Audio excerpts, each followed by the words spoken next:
Welcome back to Advocacy Arena Weekly Live Chat, where we gather to inform and inspire civic engagement each Monday at 1 p.m. Eastern Time, 12 p.m. Central. Today is January 29th, the fifth Monday in January, and we are here to make some noise in our continuing commitment to start the week with some good trouble, necessary trouble, to stay informed, inspired, and uplift some good civic engagement. I want to thank you for continuing to join us, participate, and amplify this initiative of Advocacy Arena every week. You are what make it possible, and I just want to thank you so very much and ask that you share and retweet the space because it is recorded, and I think it always contains a lot of information that people can go back and listen to. I myself oftentimes re-listen and gain new insights and things because I'm doing a lot of behind the scene things oftentimes when I am hosting. So I want to again give my fabulous co-host an opportunity to say hello before we get our conversation started. I have some things that I'm going to be putting up in the nest that topics that we're going to be touching on today. And I was saying that I didn't dive as deeply into Project 2025 as I had hoped because there was just so much, in real life, real time news happening. And the truth of the matter is, it always all kind of relates back to them.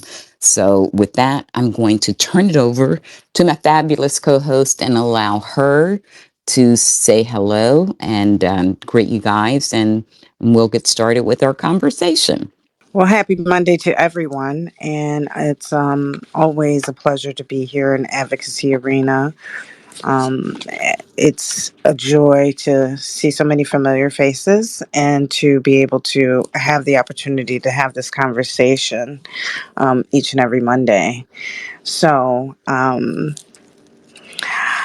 I was just searching for the article that I wanted. I've put up a few, but one of the main articles that I want you guys to pay close attention to is the CBS interview. I believe it's CBS interview with Sean Fain, and it's the excerpt. It gives the transcript. It gives so it's not just these sound bites, and then they build a story around it. It's the full interview transcript, and I think that it's important for us to have a good understanding that this wasn't the UAW's endorsement of Joe Biden and Kamala Harris. It was not a lukewarm one.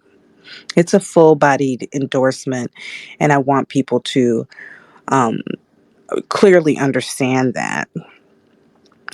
Fain, he made it unequivocally clear that he couldn't fathom any union supporting the former guy, saying that the former guy has a history of serving himself and standing for the billionaire class, and that's contrary to everything that working class people stand for.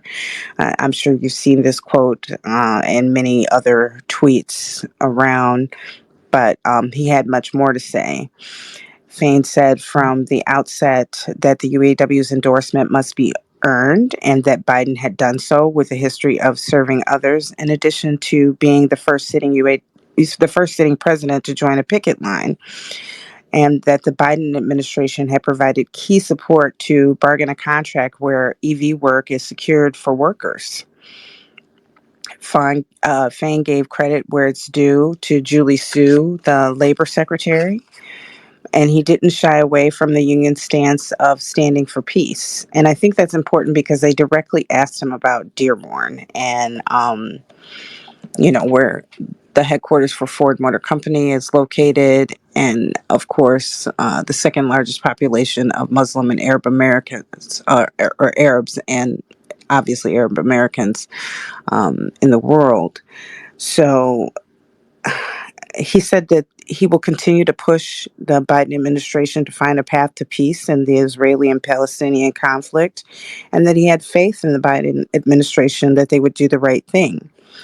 He was quick to point out that the other candidate had a history based on how he'd handled the embassy and a myriad of other issues. And it was a very stark difference between him and Biden. So this morning I woke up to an article where the former guy was blustering about the UAW's endorsement and, resorting to calling names. He called Fain a dope and a real stiff who was selling the automobile industry right into the big, powerful hands of China. But during his interview, Fain defended the UAW stance, citing Leonard Woodcock from 1970. So, I want people to realize that the UAW isn't new to climate justice and social and economic justice. We've been in this for history. Historically, this has been the stance.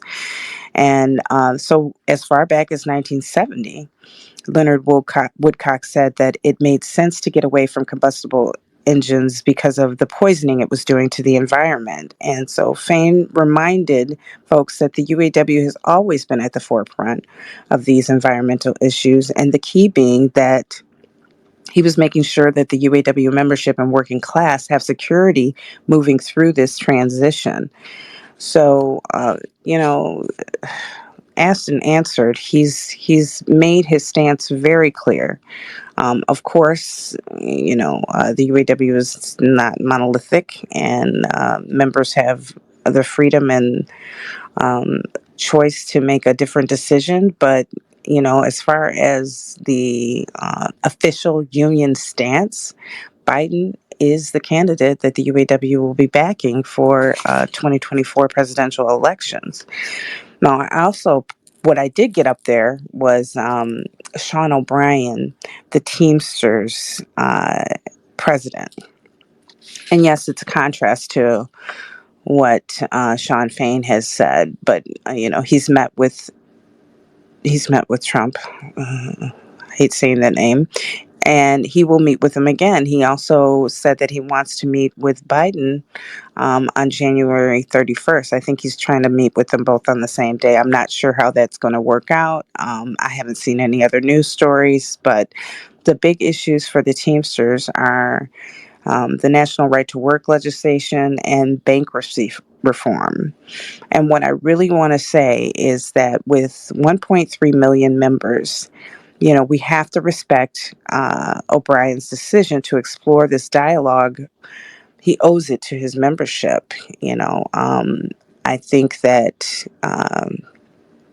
just based on the size of the organization and the varied diversity of the membership, that we can already guess that a membership of that size has a large portion of it that probably are the former guy supporters.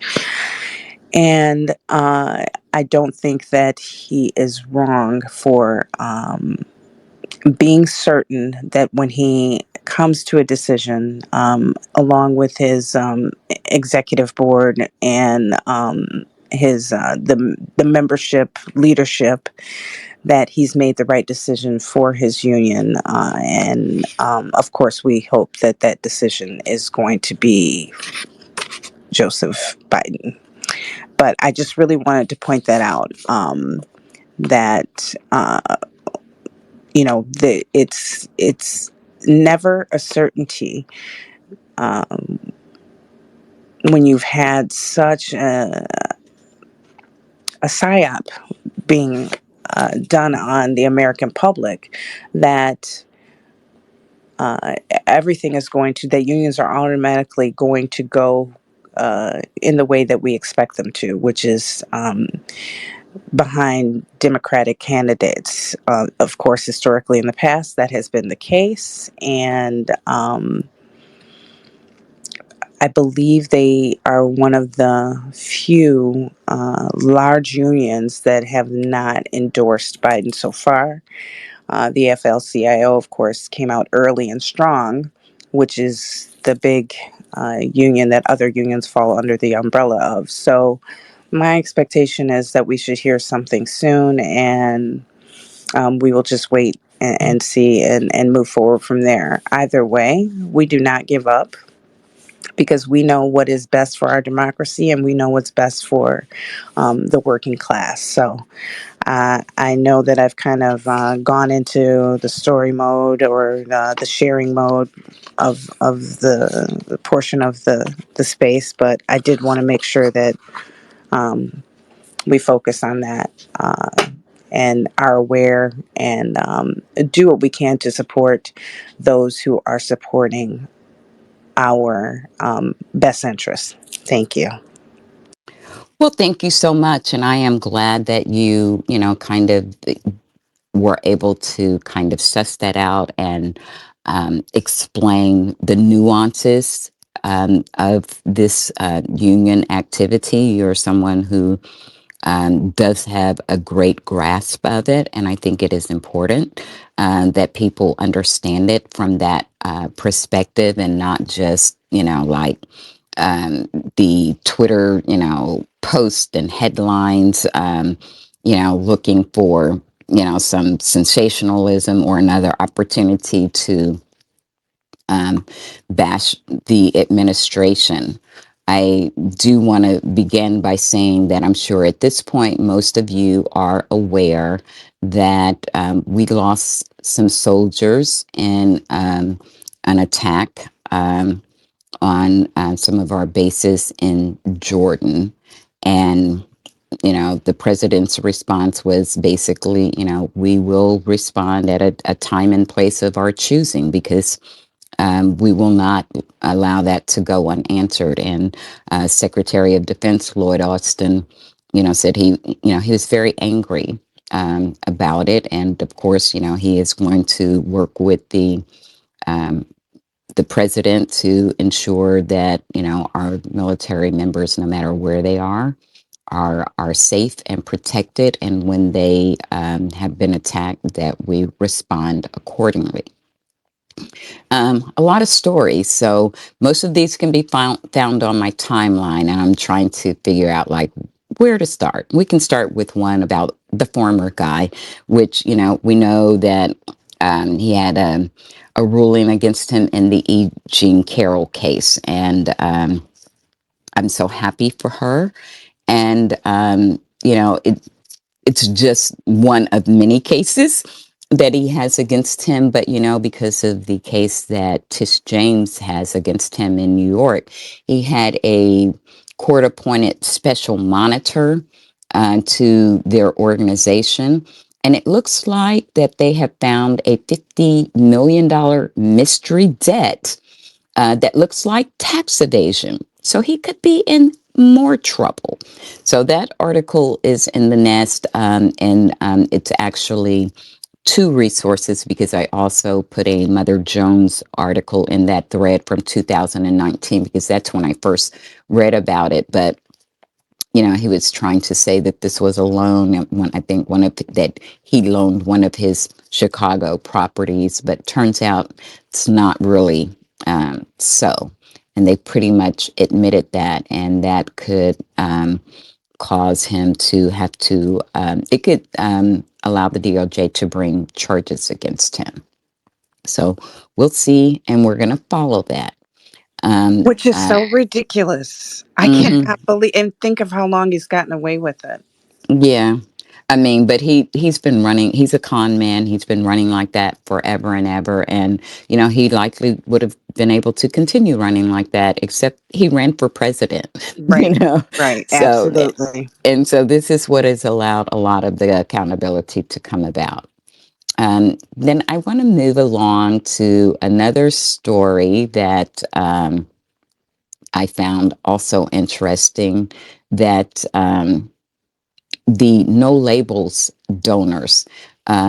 A Democratic group has filed complaints in an attempt to find out like who's funding them because it's becoming kind of problematic, and we know it could be a very big spoiler for the Democrats, even though they're trying to build themselves as like centrists, and we're not trying to spoil anything, but it's kind of like they're not reading the room, and their involvement at any point in this is going to be a spoiler.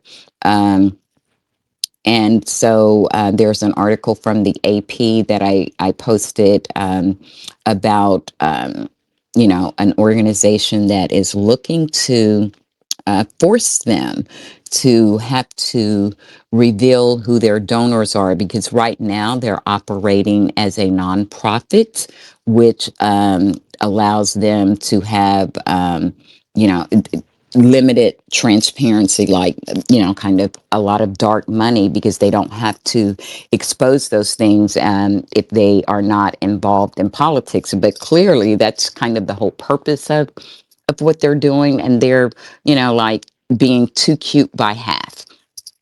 And so now there is like legal action being taken to force them to change that. And so I'm going to stick a pin in those two things. There's some other interesting articles. Just comb the nest. It looks like we filled you up, but some really great stories. I know I have Joseph up, so I want to give him a chance to chime in, say hello, and share some thoughts with us today. Hello, Ms. D. Hello, Soul Sister. So wonderful to start off the week again in Advocacy Arena. I've got my Good Trouble mug at my desk. Um, so let's see.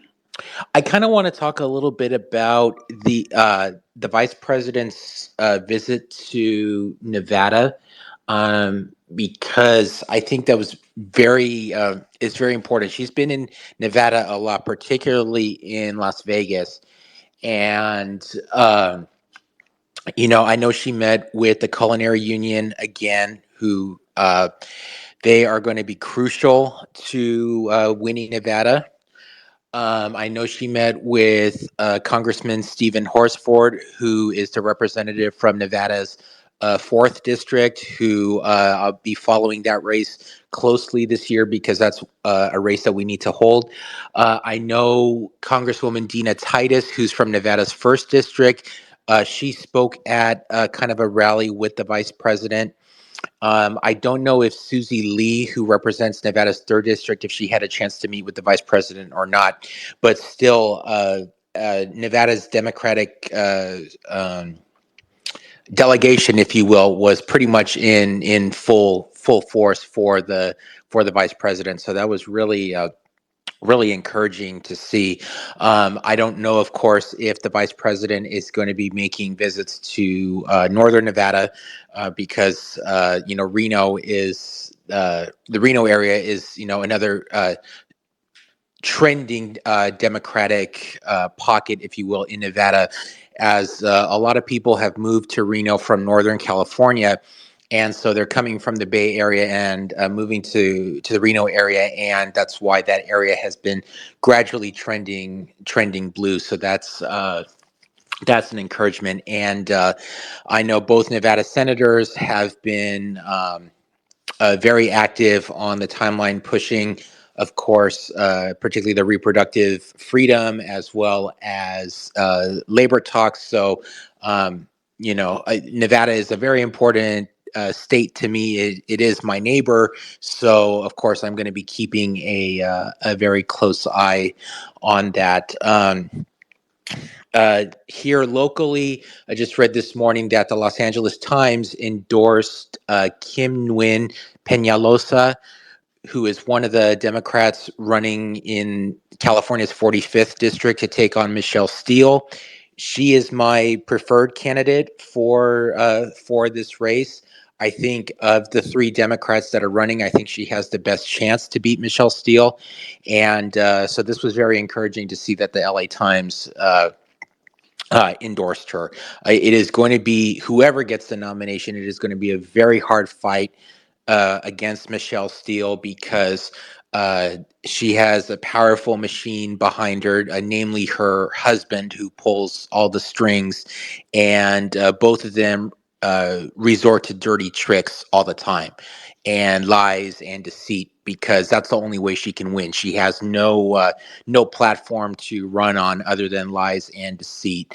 Um, because kind of as I mentioned on my timeline last night, I was watching the Manchurian Candidate, the original version, and Michelle Steele's husband is basically like what Angela Lansbury's character was in that movie. He's the one that pulls all the strings, and she's just his useful idiot, literally. That's a she never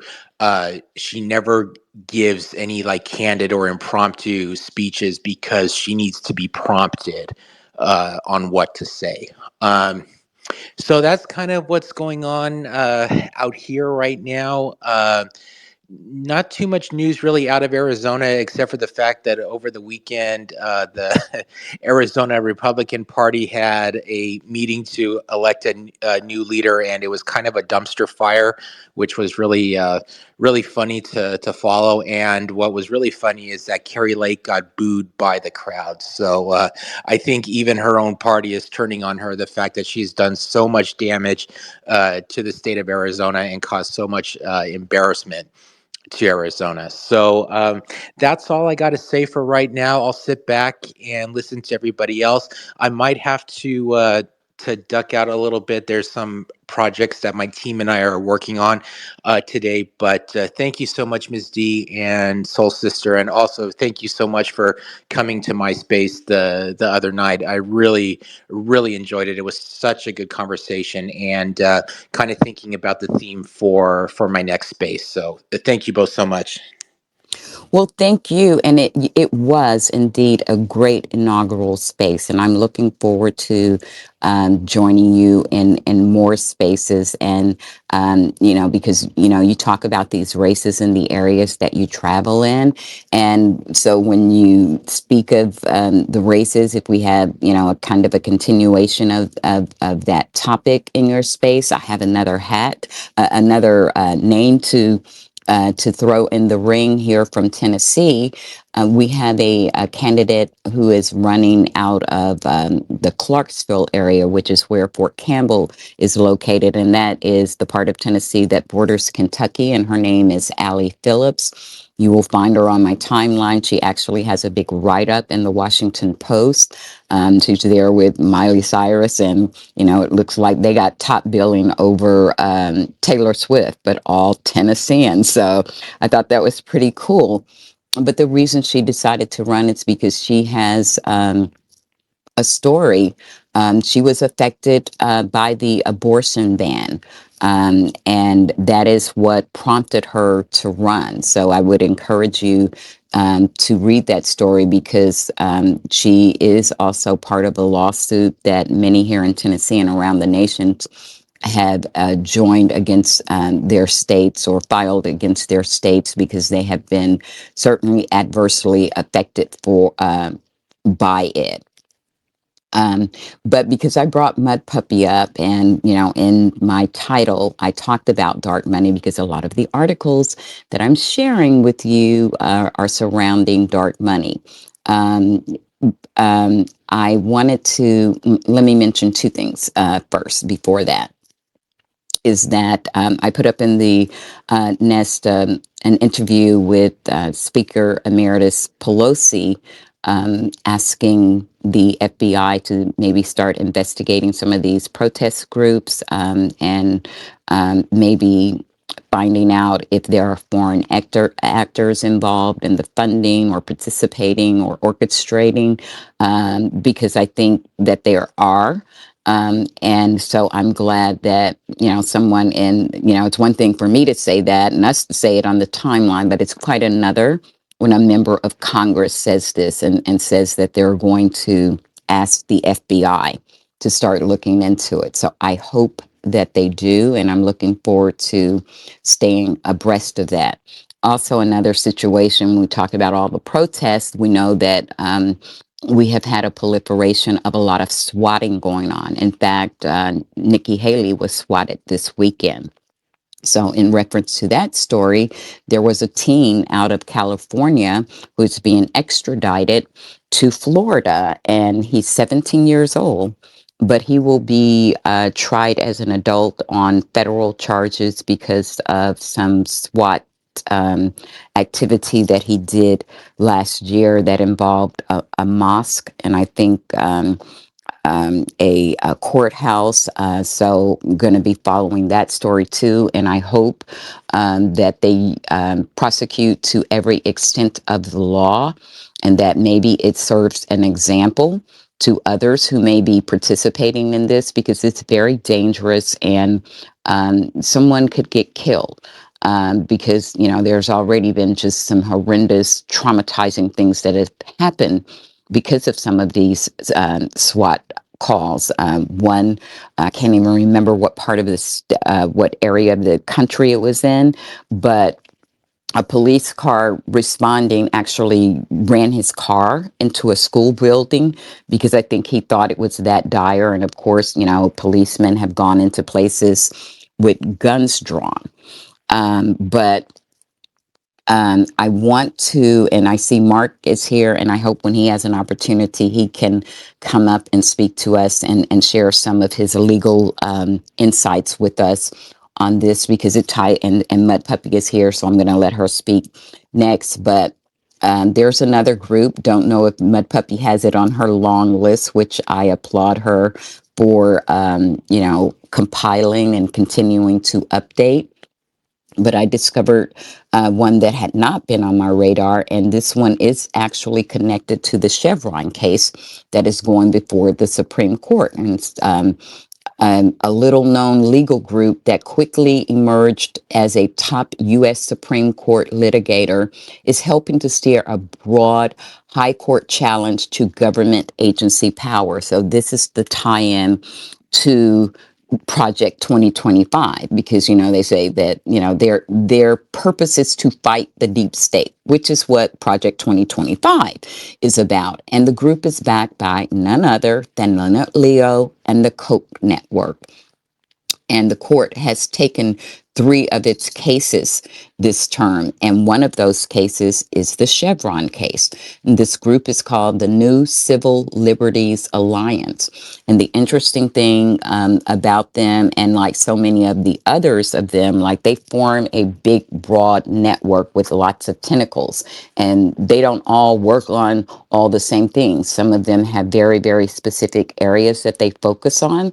And their particular area is, they said, to quote them, the thing that sets this New Civil Liberties Alliance apart is the fact that this is not a side hustle, like they just decided to litigate these cases. This is all they do. So, I'm sure Alec is involved in this, crafting the bills and legislate. And of course, Leonard Leo definitely had a hand in shaping the Supreme Court that we're facing in some of these cases, certainly because of some of the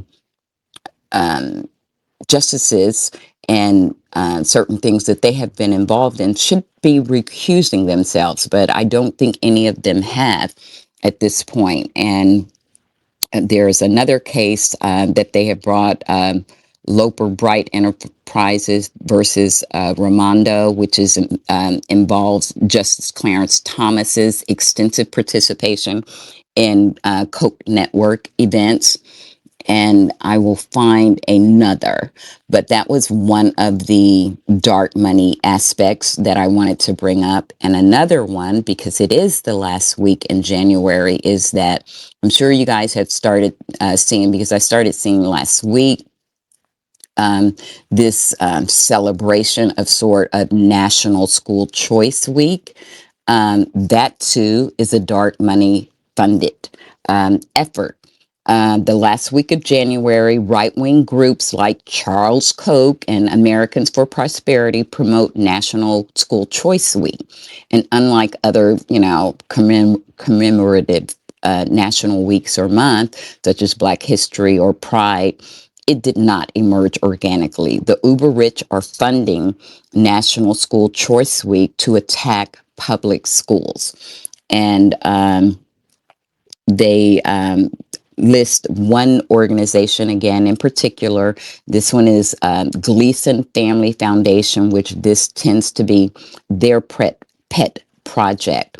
And I think one of the family members, they have a rich history figuratively and literally, um, in the United States, that goes back, some ways. And now, like, I think one of the granddaughters, but they um, gained their fortune back in the 1865 when they created a machine shop to make gears in Worcester, New York. And so now this is their effort, to basically help privatize schools. So I'm going to stick a pin in that for a moment because I do want to talk a little bit more about schools. There's a couple of stories I want to share out of Texas that are not surprising, but still horrifying, nonetheless.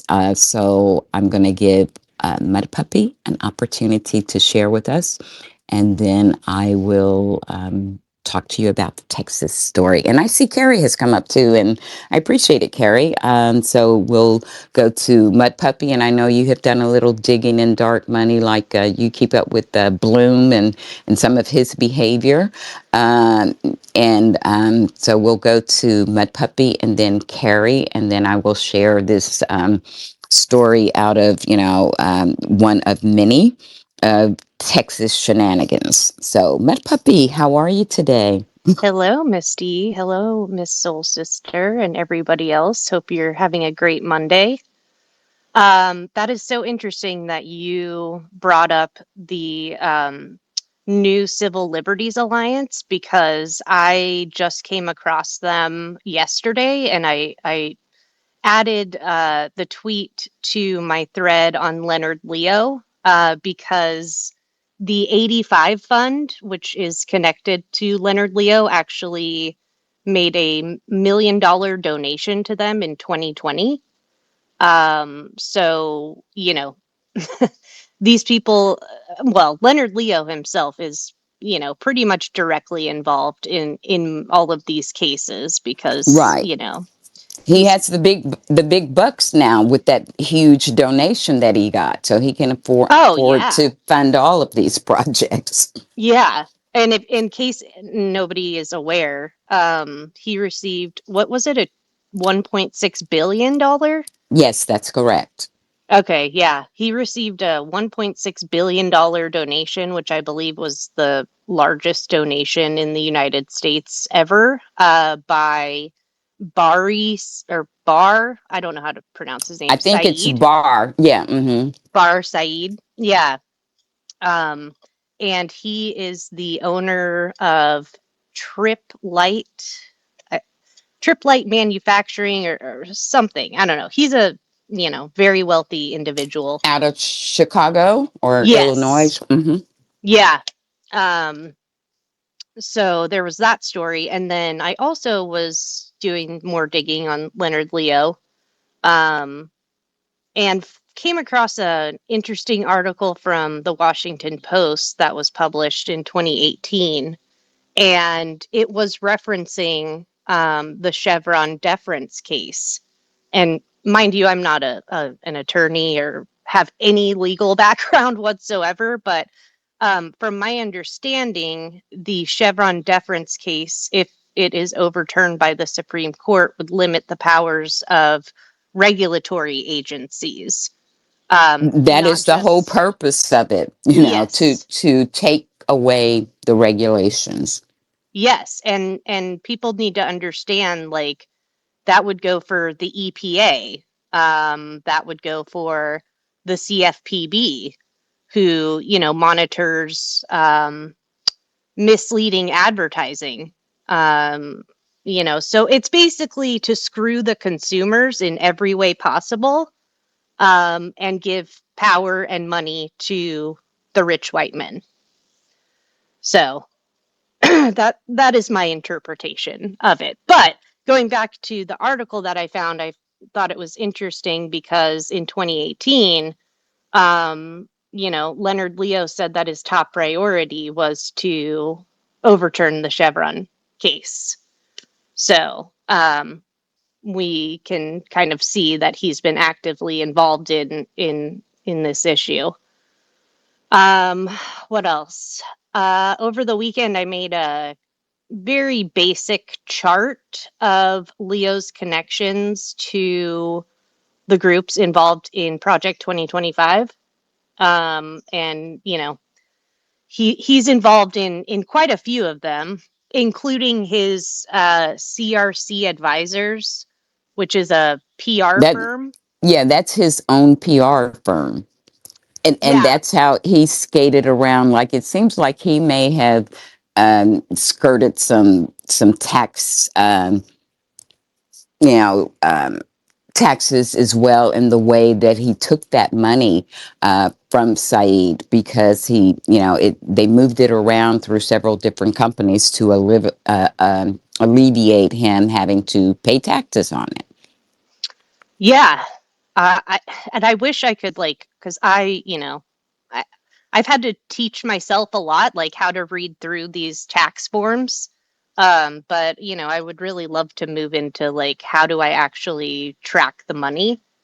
Um, so, I'll try and do that down the line. But yeah, he Well, is I'm just connected. thankful for the tracking that you do, because I have read it. I time does not permit me to create the graphs and the charts, but I love that you have created them, and I know that they are reliable, and I can rely on them, because I just have not had time to create those, because it is time consuming, and I want to applaud you for that work and encourage you to continue doing it, because it is so important. And if you don't do that, people don't understand all of the connections, because they are all connected. When I started my dive down that dark money wormhole, it was like amazing to me to see how overlapping they are, either with organizations, and if not organizations overlapping, certainly people within those organizations. So that's why I always describe it as like many tentacles, because they are, and they just curve and swoop everywhere. There are no straight lines. Like, it's a broad network, and the umbrella of it all is the Council for National Policy, because each and every one of them belong to that organization. And Yeah. and the ATM is the Donors Trust, which I think may have been created, if memory serves me, by the Kochs, or a spinoff of the Koch network.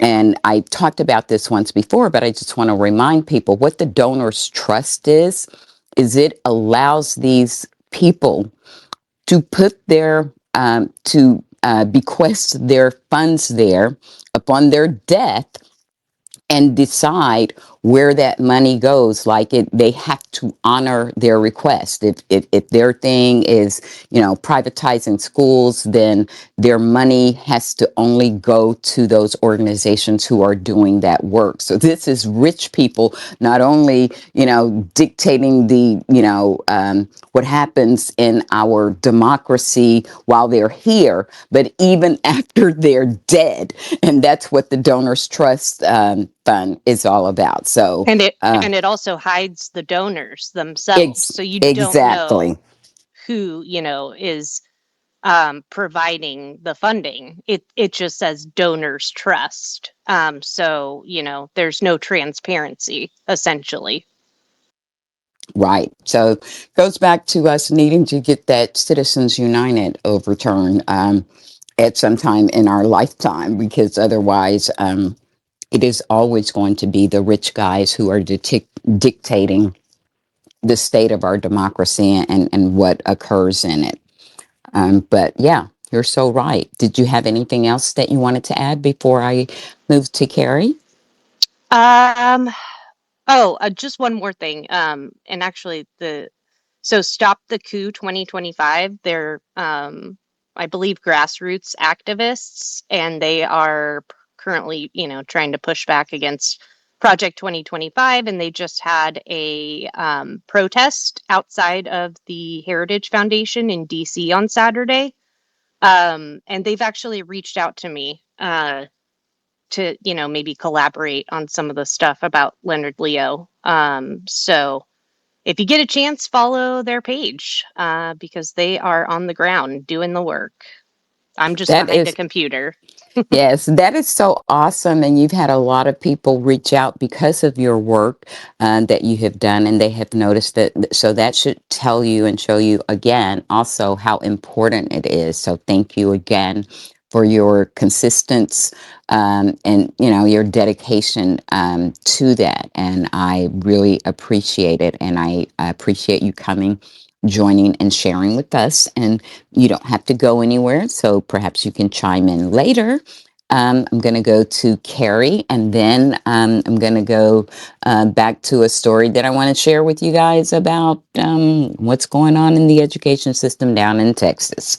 So, Carrie, my dear, long time no hear from you. How are Oh, you? I'm good. I'm good. And hello, everybody. And this is so exciting. I just wanted to, I didn't see that about Nancy Pelosi or others investigating the protests. So that's just such exciting, fabulous news. And my first thought was, during George Floyd in Lincoln, Nebraska, we had some people vandalize gas stations and places, and we have some uh, evidence, but not. I don't know how hard that evidence Yeah, is. no solid Yeah, proof. right. Yeah. That it was instigated by white supremacist type groups jumping in there, and it seems as though the Lincoln police, didn't really bother to investigate. Didn't think there was any reason to really investigate that, unfortunately. But in Minneapolis, St. Paul, Minneapolis, they have investigated and indicted, or I've got to look up where they're at with that. Charged people for instigating violence at these protests and in Oregon and elsewhere. So I'm just really, really, really happy to hear that. And of course, thank you, Mud Puppy, for doing those charts and bringing them, and everybody can study it a little bit and know about donors trust. How literally the billionaires are calling the agenda because money is people, whatever. But and it reminds me, I worked at the foundation at the University of Nebraska Lincoln, well, with them actually, and for a department. And we had, people would designate money after they passed away for scholarship or for travel funds or whatever. And sometimes as things change in the economy and in the curriculum, all of a sudden you're like, oh my gosh, can we utilize these funds anymore? And you have to really try to figure out how to use funds. So it's just, I didn't think about that with donors trust, that even the people who gave the money might be funding something in the future that they makes absolutely no sense. It's just all kind of just craziness. But I'm just trying to catch up and get going, and we need to educate everybody so that all of us can go out and talk to our neighbors and our family and educate them on what's going on, because the transparency is going to get us out of this mess. We're going to just call them on the carpet, and I'm excited to do that. I'm excited to work with everybody. I'm excited, Mud Puppy. So thank you, and let's have a great week. It's so glad to Absolutely. have you back, Carrie. It's really good to see you, and I'm thinking of you always. Thanks so much. Missed you guys too so much. Absolutely. And we know that you were here with us in spirit, and I hope that you know that we were with you as well. I do. And so, all right. Well, good to have you back. And so now I'm going to dive into the story out of Texas. And this is a the Houston Federation of Teachers um, has called them out on something that occurred. Called out Mike Miles, the new superintendent, because they had a lesson about Texas independence for seventh graders that has a crazy question: if slavery should be legal. The district, when people started questioning, like, what um The district said the lesson does not meet their curriculum quality standards and it will be replaced. But when this article was written, it still wasn't. And it was, around a lesson about the 1836 Constitutional Convention. And, of course, the Teachers Federation there has said, it's just so demeaning and an example of how, the the reform model that Miles has brought in is disempowering for students, and, that if that wasn't horrible enough, like I posted it, you can read it. Here's what this lesson entailed. Um, they were asked to consider three issues and choose from a list of possible solutions. And the first issue was, should slavery be legal in Texas? The lesson read. And then it says you can pick one of the following solutions. I hope you're sitting down, keep your hats on. A, Texas should allow slavery. This would satisfy slaveholders. B, Texas should outlaw slavery. Just like Mexico, it is immoral and cruel. Who cares about slaveholders?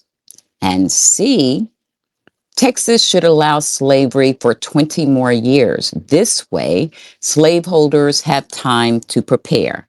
Yes, this was in a seventh grade lesson plan. And I don't know, I think it was a parent who discovered it, found out about it, and about blew a gasket. So again, like I said, if that lesson wasn't bad enough when Mike Mills, when he was, asked about it and confronted about it, he said that they would be um, changing it. It didn't meet their standards. But here's what I found interesting is that, he further went on to say that the, English language arts curriculum does not include full length books at any point from kindergarten to 12th grade. Think about that.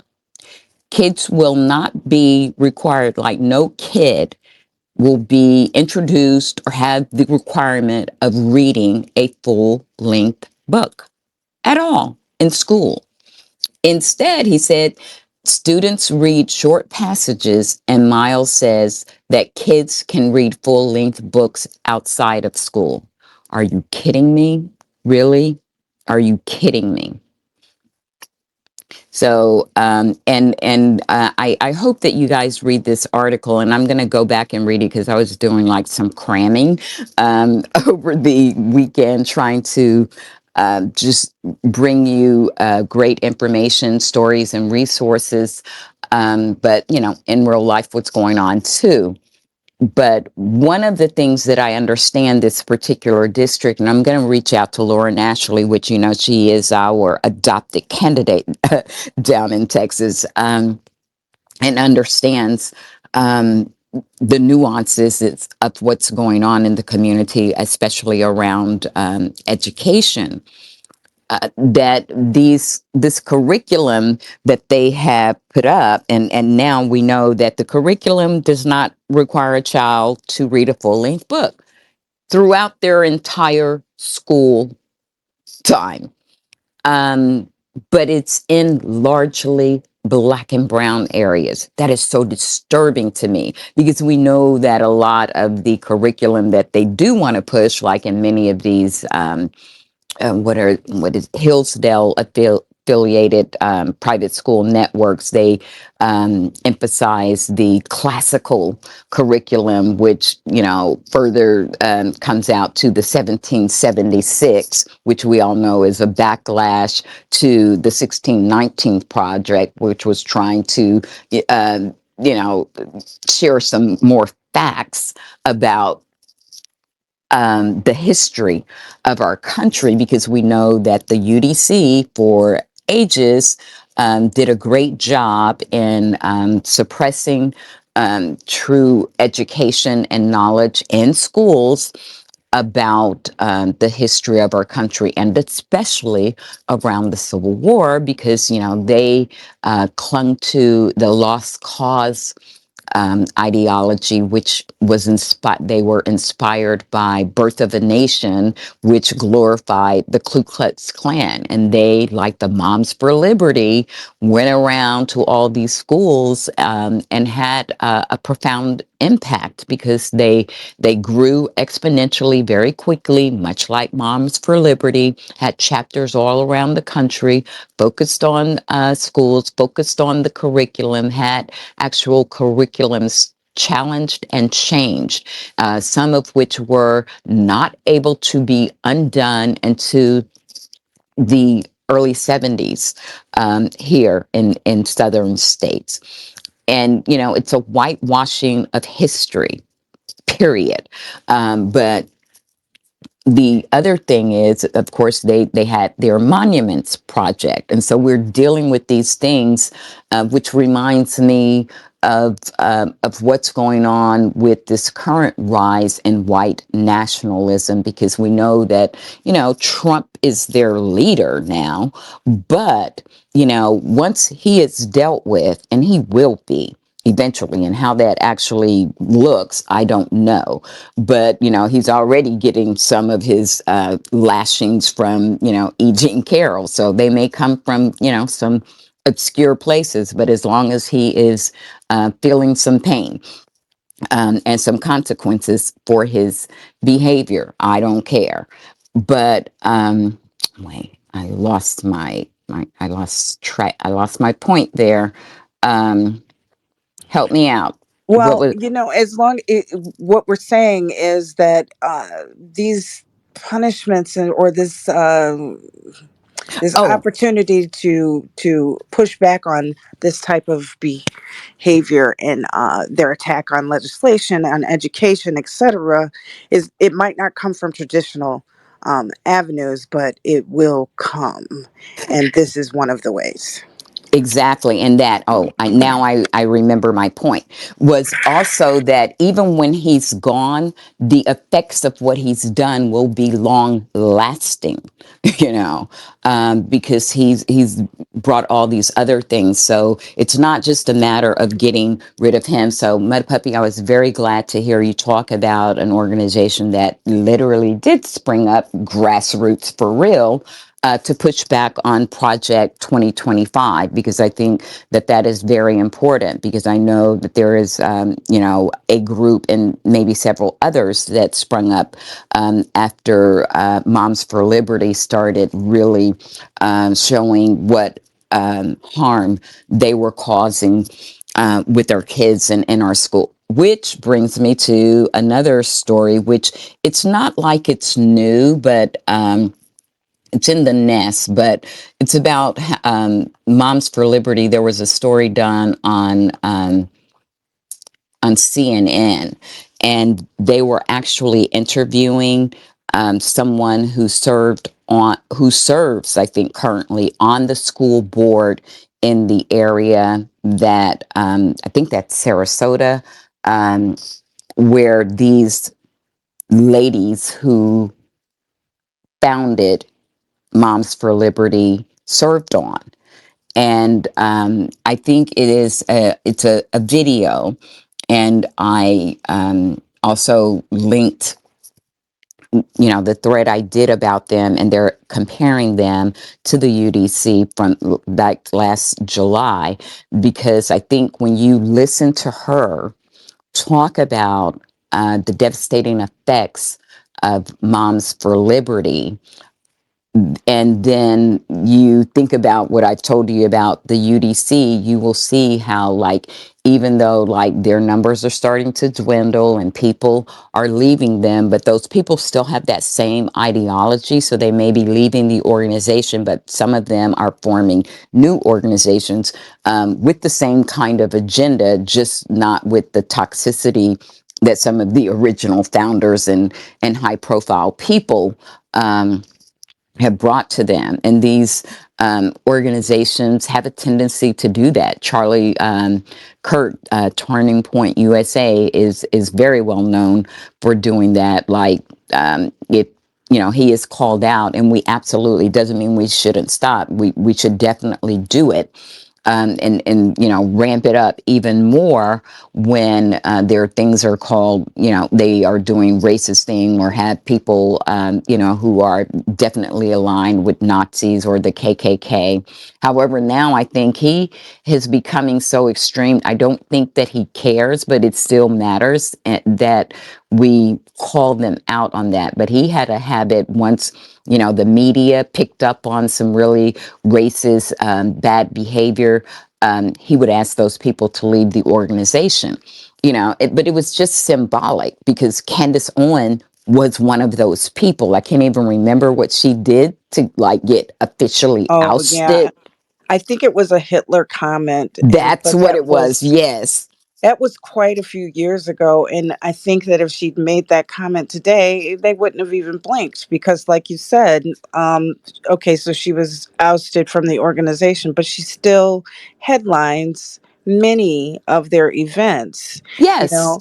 And when we're talking about the effects that are long lasting, let's think of the fact that the Daughters of Confederacy had such an influence on with the publishing companies. So even many of us and many others after us were still reading material that had been influenced by this. So it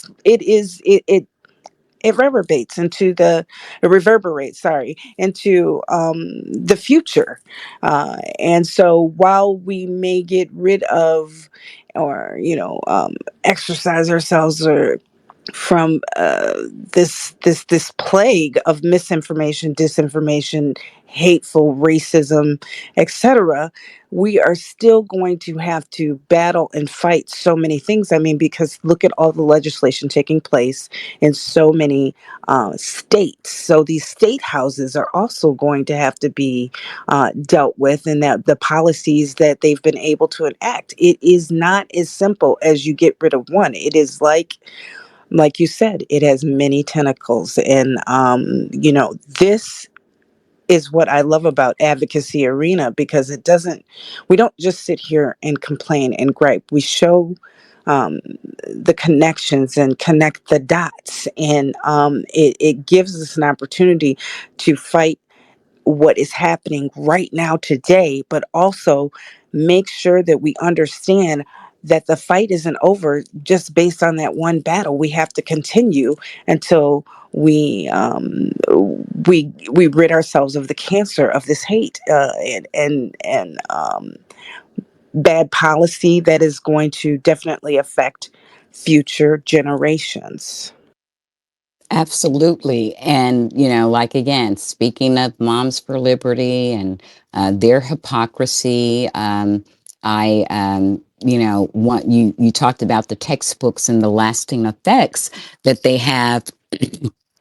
We have we know that Texas is like book printing central, okay, for the United States, for I think a large number, a large percentage of textbooks come out of Texas. So again, it's very important that we keep an eye on it, because we know that this stuff is just not limited to Texas. And, one of the things that has spun out of the Moms for Liberty, who started with Mass, and then they went to CRT, and now they're on this DEI thing, and so this DEI thing has more tentacles to it as well, because it embraces the affirmative action issues and things. And, it's not just, classrooms and, K through 12, but it's higher education. And it's also now employment, which brings me to a story. I think Utah is the latest to institute a ban on DEI. And I am going to try to get together a list of all the states that have done that now. And our state did that some time ago, and we lost a great president to our HBCU because of that, and other things. And it hampers people's um, hands. And I was reading, I don't know if it's in this article. I think it's in the, yes, it's in the article on Utah. Yes. And he talks about that he wants to ensure that it will, after this legislative session, it will not be happening here in Utah. And what he's talking about is like in employment situations, people have to sometimes sign, contracts and things, basically saying, like, I'm not going to be racist, and I'm not, just adhering to standards that have been put in place to help to spread equity.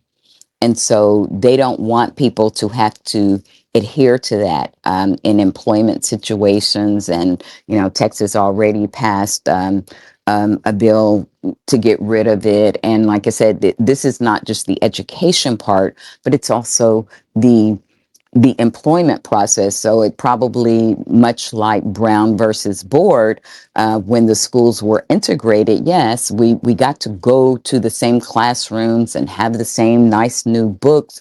What we didn't get was our Black teachers from our Black schools, many of them who were much higher,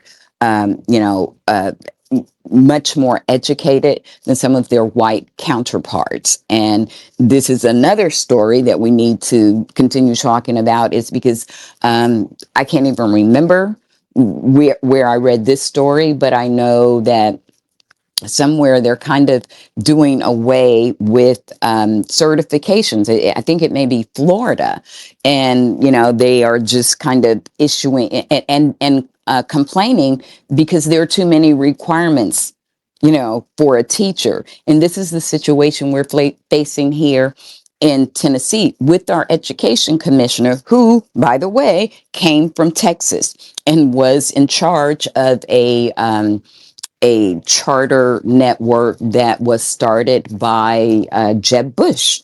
Again, the name escapes me, but part of it's written in the law that the education commissioner should be licensed to teach in classrooms. She is not. She has not. She has never taught. So I told you she's pretty much our Tennessee DeVos, and the Democratic some Democratic legislatures are pushing for her to resign. They're cranking up the heat. Of course, Lee is sticking to his guns and claiming that, she is qualified, but she's also attending some classes right now. So I mean, maybe attending classes and still not being certified, and probably, I mean, certification doesn't happen overnight. And speak to any teacher. This is so ridiculous. and this is what they want to do. And I'm like, they're often the ones who are beating their chest and talking about American exceptionalism. But how does it make us exceptional or create an exceptional future, when, like, we don't want our kids to read a full length book in school? Like, are you kidding me? That was like, I'm a nerd, and, I got my love of reading in part from my mom, just modeling it, but I got exposed to books that I likely never would have because of a class assignment, like Evangeline, and which is not really a book but a point. But my point is that it just strips away the foundational aspects of learning that, I just kind of, even in, me being the first wave of integration, knowing that it still had a lot of kinks to get worked out, I knew I was being exposed to things that, like just made my a more enriching, tapestry of learning, like not just, ABCs and arithmetic, but, the arts and literature and those types of things. And they are very important. But these things too are things that they're slowly stripping away, like many of the schools no longer offer like school athletic programs. Some of them here in our committee, like these kids, in order to get involved, have to join these, like private leagues and things like that. And guess what? Those things cost money because those coaches are paid a lot because my ex-son-in-law does it. So I know.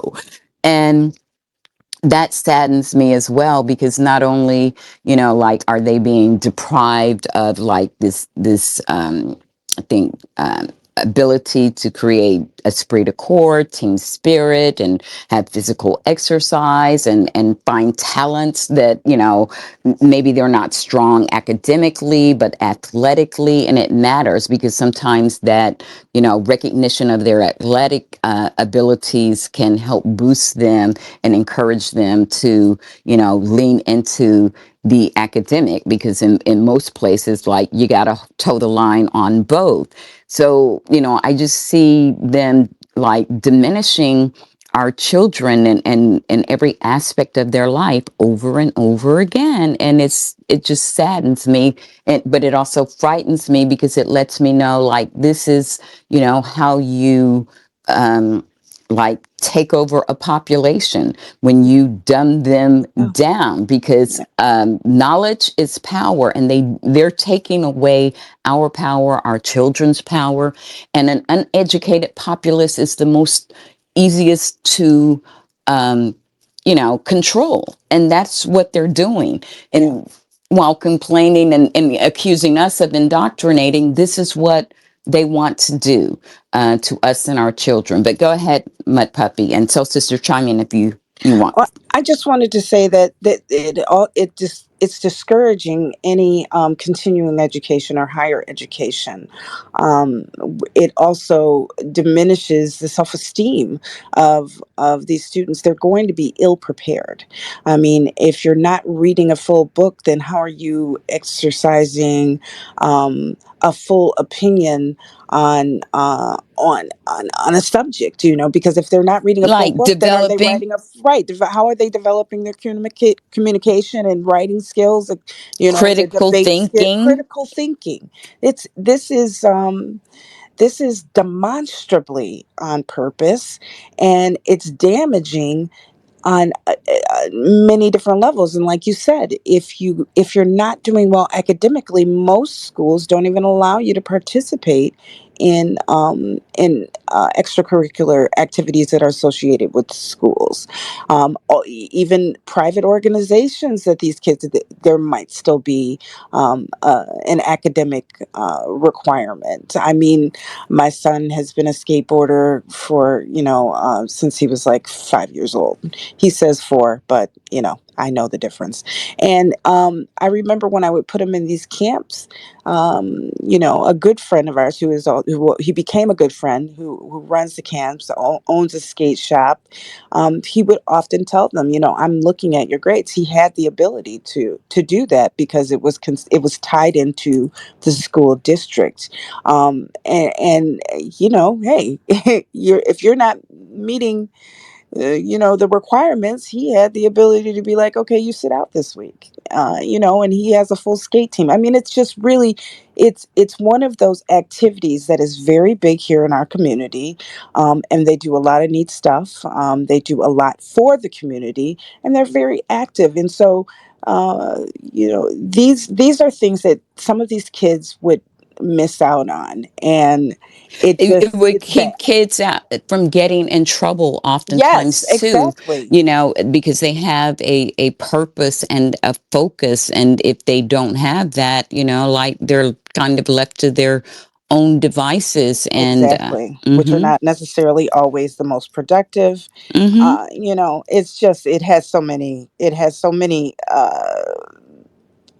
negatives that go along with it, and we know that they're doing it on purpose. We see it, and we just have to make sure other people realize that.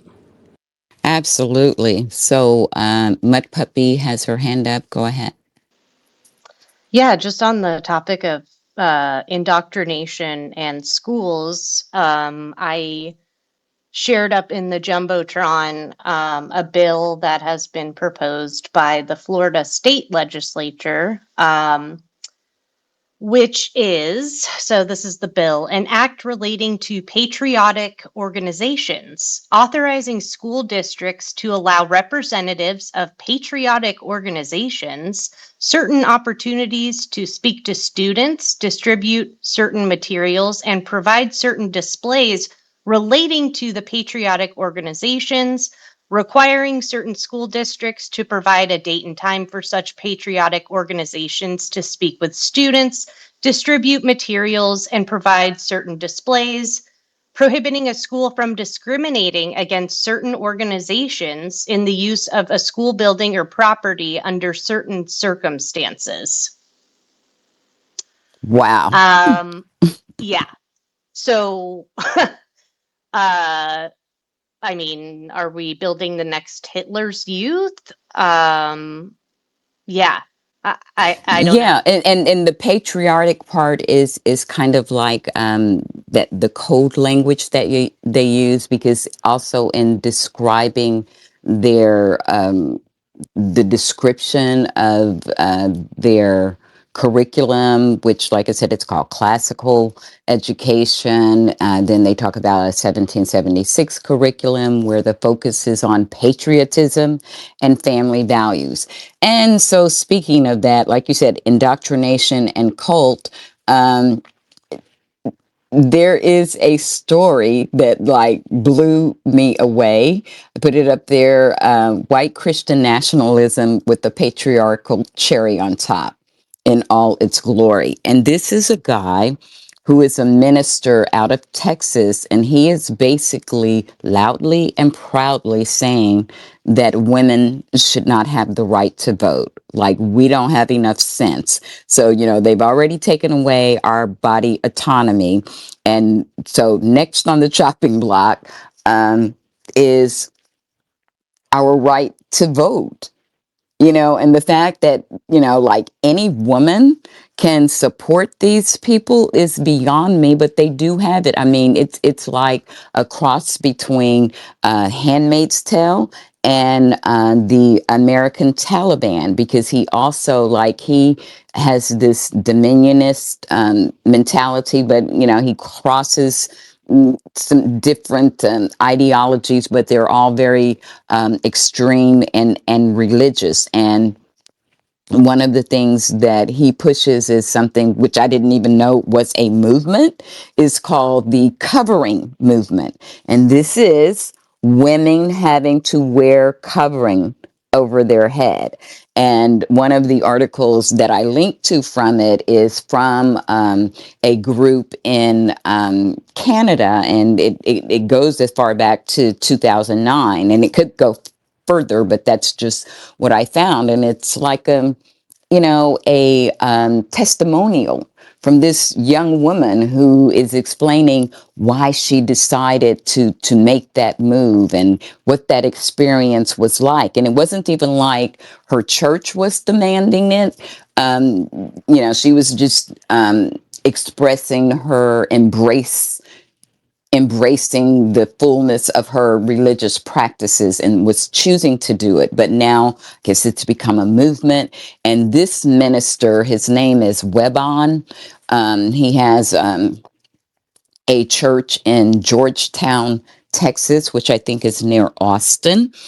And so he pushes this same ideology too. And I think not long ago, we talked about how they passed a law, or are trying to pass one also in Texas, so that we know that there's a shortage of guidance counselors, to allow ministers to come in and take the place of that, and provide counseling and spiritual guidance. So I mean, they're not really trying to hide it anymore, that they want to infuse our children with these religious views, and it's so scary. And what's even scarier is that, as we've seen, allowing youth ministers access to youth has not turned out to be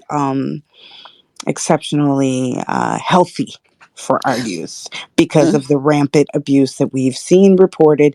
They know it. We know it. Absolutely. And they're always accusing, Dems of being pedophiles and groomers, but even going back to this, because in my tweet I still remember them, like the Mitch McConnells, and then, because of President Obama's name, although, they were trying to associate him with extreme Muslim ideology and accusing, saying that he was going to bring Sharia law in to effect. And then when he was trying to pass the Affordable Health Care Act, accusing him of death panels. So, I knew it was absurd Yeah. then, but what we can, understand from that, it's always projection with these guys. It's always projection. And, like I said, you're forcing women to have babies, and some of them will be kept and some of them won't. What happens to those that go to, foster care systems? And I know here in my state, like our foster care system is near collapse. It was, just like over a little over a year ago, that the kids were sleeping on the floor in the offices of the Department of Human Services. And then, I told about a story where they did eventually, move them into housing. But when the person who is charged with inspecting those facilities went, they were deplorable. They were horrible. Some of them weren't being fed. There were holes in the walls. It was crazy. And, so again, these are the Christians. This is what the Christians want. And they think, like I said, no regulation, no taxes, and no unions. And their ideology, like, goes back really far to, now that we know, to like the 1930s with the conservative manifesto. And they didn't think that Social Security was necessary because, that kind of stuff could be taken care of by the church, you know. So it's so it's so when we like see, we see what they're doing, and that's why I'm gonna let you have the mic again in a minute, my puppy. I just have very little patience and tolerance for people who want to play around. Like, this is the election of our lives. We have 10 months to decide whether or not we will remain a democracy. I think I retweeted someone that I thought was just a really nice, clean, like, America is going to have a national IQ test. And essentially we are. Are you sane or not? You know? Are we going to have a democracy or not? And that is just how simple it is. And so I have been in some spaces. I was going into more, different types of multiple spaces during the holidays because I had a little bit more free time and was relaxed.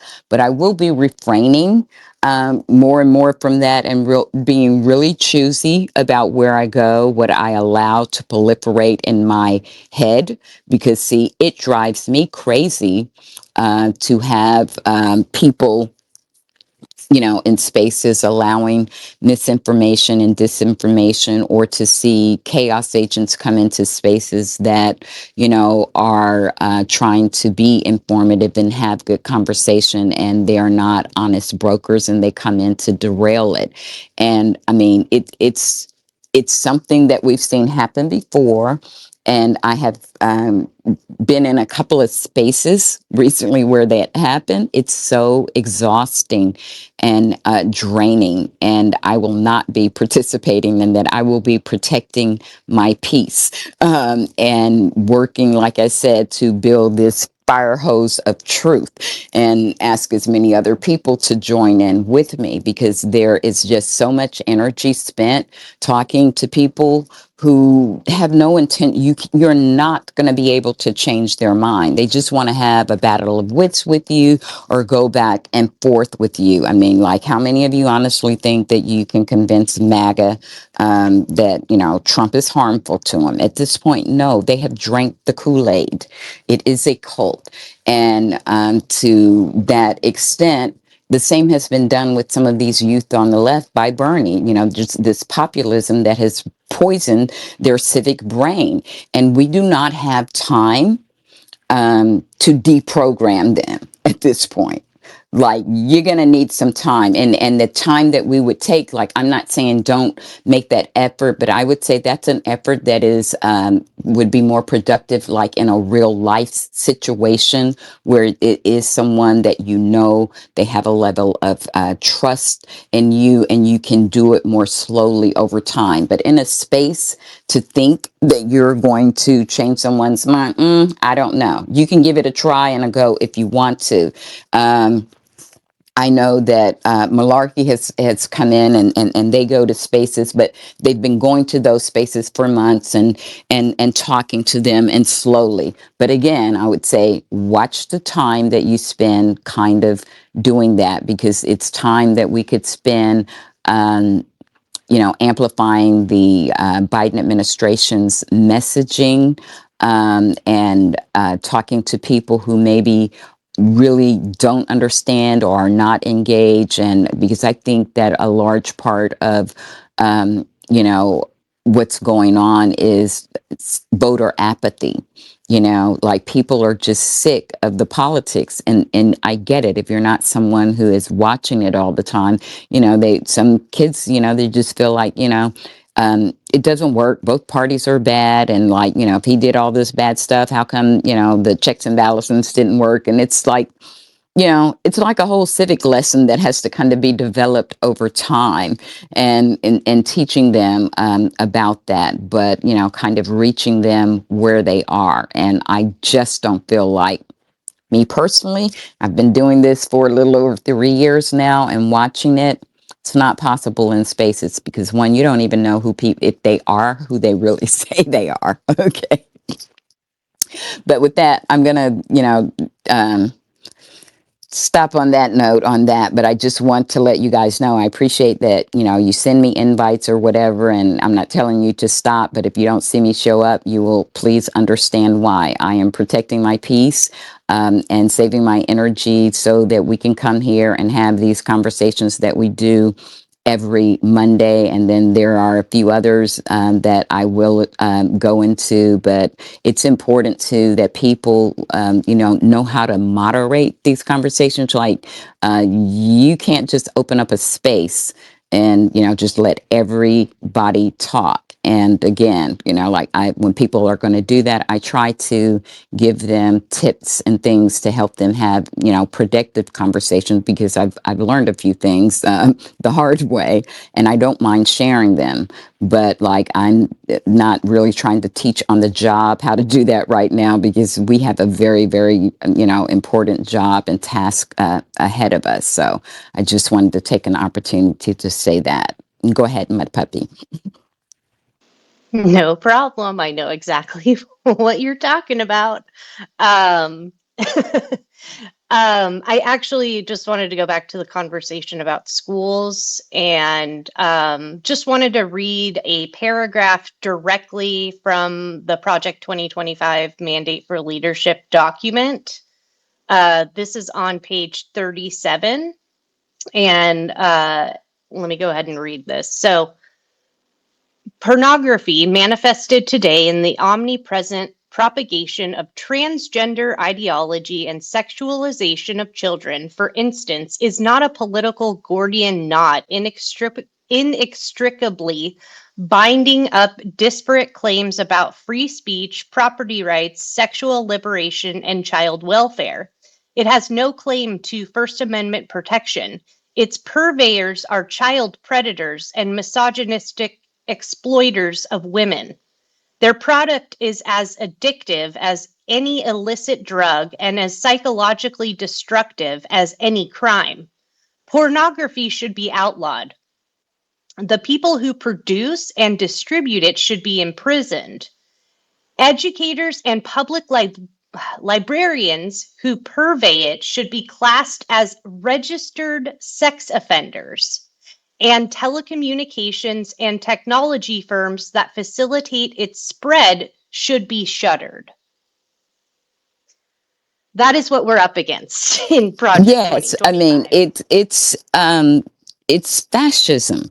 It's straight up fascism. Like they have studied these books. I'm told, that the former guy keeps it, on his nightstand. Um, but yes, and they're not being quiet or silent about this. So again, like I said, this, as you said, this is what we're up against. And there was another like horrific, like 3-minute rant, and I'll try to find that and put that up in the nest, where I'm not even sure where the former guy was, but he was giving a speech and he was talking about all the things that he was going to undo. I think maybe I talked about that Oh last yeah, I week. think it was after the New Hampshire thing. Yes. And basically it felt like point for point. I forget how many points there were. 10 or There 7. were 10. 10, Hmm. 10. Hmm. And yeah, it was like, this is what I'm going to do, and you could tell he was reading it from a teleprompter, and it felt like he was reading from the 2025 website on his own, like I mean, like verbatim rather is what I Well, meant. see, he's lifted some of the ideology out of there, but he's not to be outdone. So he's definitely going to use that, but he has his own. Remember Agenda Exactly. 47. So, Exactly, which um, is basically the same. I mean, because he's a cheater, so that's what they do. They steal, and in yeah. this Well, case, it wasn't a good theft, but yes, but he also enhances, because yes, remember I said that he has some things in his Agenda 47 that scares the Heritage Foundation, okay? That right, scares those people. So it has to be pretty awful. yeah. And he But okay, go. I'm sorry, sorry. Yeah, I mean, but he has basically his plan. He says, and we talked about this a few weeks back in his Agenda 47, that he plans to nationalize. So it won't even be a thing up to the states anymore. He's just going to flat out nationalize private schools and fire a lot of teachers, because he's also going to fire, in that video, he talked about basically what he was describing without saying it was his Schedule F, which Yeah, he instituted, the executive order he instituted before he left office, but didn't have a chance to enact. right. Um, so, part of the presidential training academy that the Heritage Foundation has is to give him those ready people, because they didn't have the loyalists ready, and he didn't win. Right. So, but that's what he was describing. He's talking about like firing all these people, and moving a lot of agencies and stuff, like he did I think it was the Bureau of Lands or something like that. So he knew he didn't have the authority to fire these government workers, and that's kind of why and how I think he got to the Schedule F thing. But before he got to that, in between that, he wanted these people gone. So he moved their agency from, DC to Colorado. Right. And if they didn't transfer, they didn't have a job. They didn't have a job. Right. I think it's important to point out, for anyone who's listening who might be thinking, well, then, okay, so I just won't vote for the former guy. This agenda is for anyone who sits in that Oval Office who is from the GOP. This would not stop at him. And even, I would even go so far as to say, any third party candidate who is compromised in any way and owes anything to them for certain backing, or whatever have you. But more importantly, I don't believe that they're being very clear about what they're saying is pornographic. They're not talking about going after Pornhub. They're talking about going after like The Bluest Eye. Just classic books that they feel are pornographic, that they put in certain trigger words, and if it shows up in anywhere in the writing, then all of a sudden that book is classified as pornographic, and it's not equal, and it is not necessarily that the book is pornographic. It is just the fact that this is a way for them to control, and it goes back to Christofascism. And I know you've pointed it out, but I just want to reiterate that, because even this covering of the head, that is not something that in any way progresses the society or moves our agenda towards um, uh, any type of better democracy, or better society for us to live in. That is directly related to um, a Christian based ideology that is about control. And it is really intolerable that I see so many women, and uh, we know who they are, who still endorse uh, voting against their own interests, thinking that they're safe, without realizing or without accepting it. I think they hear it and they think, yeah, it'll never happen to me. And I just don't believe that they will be unscathed. And I'm shocked that they think they will be. Well, you heard. But yeah, I mean, but some of these people, like not all women were fighting for women's right to vote or advancement, because some of them brought into that ideology and that cult mentality, Yeah, like the absolutely. founders of the UDC. They didn't embrace women having voting rights. And I can't remember, the other lady, like in the 60s when in 70s when, the feminist movement Oh, started to really yes. gain steam. She was from Texas, but, like Phyllis Oh, is, yes, and they did a great series of her. Julia Roberts played her on Hulu. I'm trying to see if I can find it and maybe just post a screenshot of it, because I know who mm-hmm, you're speaking of. Yep. yeah. So the other thing is that, I wanted to share some good news, because this is where I say we have to promote, the positive things that are happening. There is the Ways and Means Committee has made a significant bipartisan move to approve the Tax Relief for American Families and Workers Act of 2020-24. And it would include a provision of the child tax credit. It is not exactly the same, but it is better than nothing, and it's pretty darn good. And I think another thing that we need to be telling people about is that, like, the tax setup and relief that Trump set up had triggers. And we're at the seventh year where the worst trigger is taking place. And so, when, you talk to people about those kind of arguments and things, we are going to need to be able to succinctly explain to them that these were the tax cuts that the former guy gave, but were designed to be taken away little by little over time. But the ones at the very top were always going to be permanent. So, I understand that there is some breaking news, and I am trying to grab it for you guys. House of Representatives has been subpoenaed by the Department of Justice. Okay. Yeah, I put that tweet in the nest. I'm looking for the news story right now. So as soon as I Okay. get it, I'll let you know. Well, that's very, yes, that is some. hot information, hot off the press. And I just want to thank you guys for sharing that. But they're investigating something big, it would seem.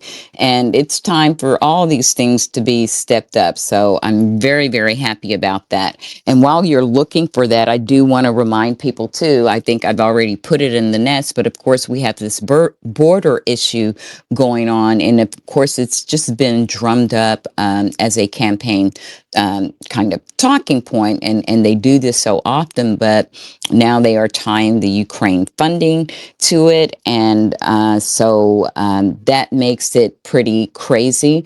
But what this is a bit of information that you need to let people know that um, if any of them try to tell you that, we're spending too much, or, the European countries need to carry their load, we we do not contribute the most. The EU contributes most of the money to the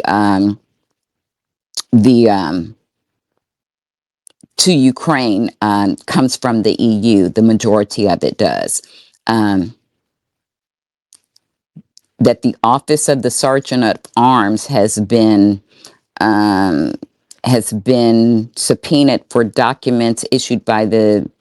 Okay, so I don't know if this is in reference to January 6th or not, but I see a couple of people coming up, so perhaps they want to talk about this. But like I said, it's breaking news, and I'm sure we'll be learning more about it tonight. So got Ingrid, and then Carmen. Ingrid. Hi, it was so fast. Thank you. Hello, Dee, and hello, Mm. Soul Sister. I am so happy to Hi be on there. this space today with you guys. I was here trying to invite a couple of people over because like I said, I come here and I'm always learning, and I just love the news that sort of breaks while we are learning together and spreading the love as well. But every time I thought of something, D, it's almost like I felt like we were connecting. You will say things when you said dumb down, the population. It was like I'm going dumb down the population, and then you basically said it in your own way, and I was here cracking up on my end with when you were talking about education, because that's exactly what I seen that happened in Venezuela, guys. When Chavez came in, he was like the Bernie Sanders, right? Everybody was happy getting all these the free things. People were getting houses. It was like a sugar high. Everybody was on top of the world. And then, of course, he died. I don't know if his death was sped up, but he died. And now, when you see education gone down, and now people are not getting the education, now they don't know what's going on. It's like the history of Venezuela is dying off, and the longer he stays in power, you basically you lie to your people, things die, and I'm seeing it happen here, guys. And I want to say that I see it. And you guys know how deep I am about the Constitution, and you guys know how deep I am triggered with January 6th, since that was that when I became a citizen in '89. But when I see what's going on, this is serious as hell. I hate Project 25 with a passion, because whenever it triggers me, because whenever I hear it, you're telling me that we're getting rid of the Constitution. Okay? That's what that's telling me. We got 27 amendments, and I'll be damned if we're going to get rid of the Constitution. It's a construct, it's a living document. We're improving on it, we're moving from it. We saw how bad it was, but then how it's improving.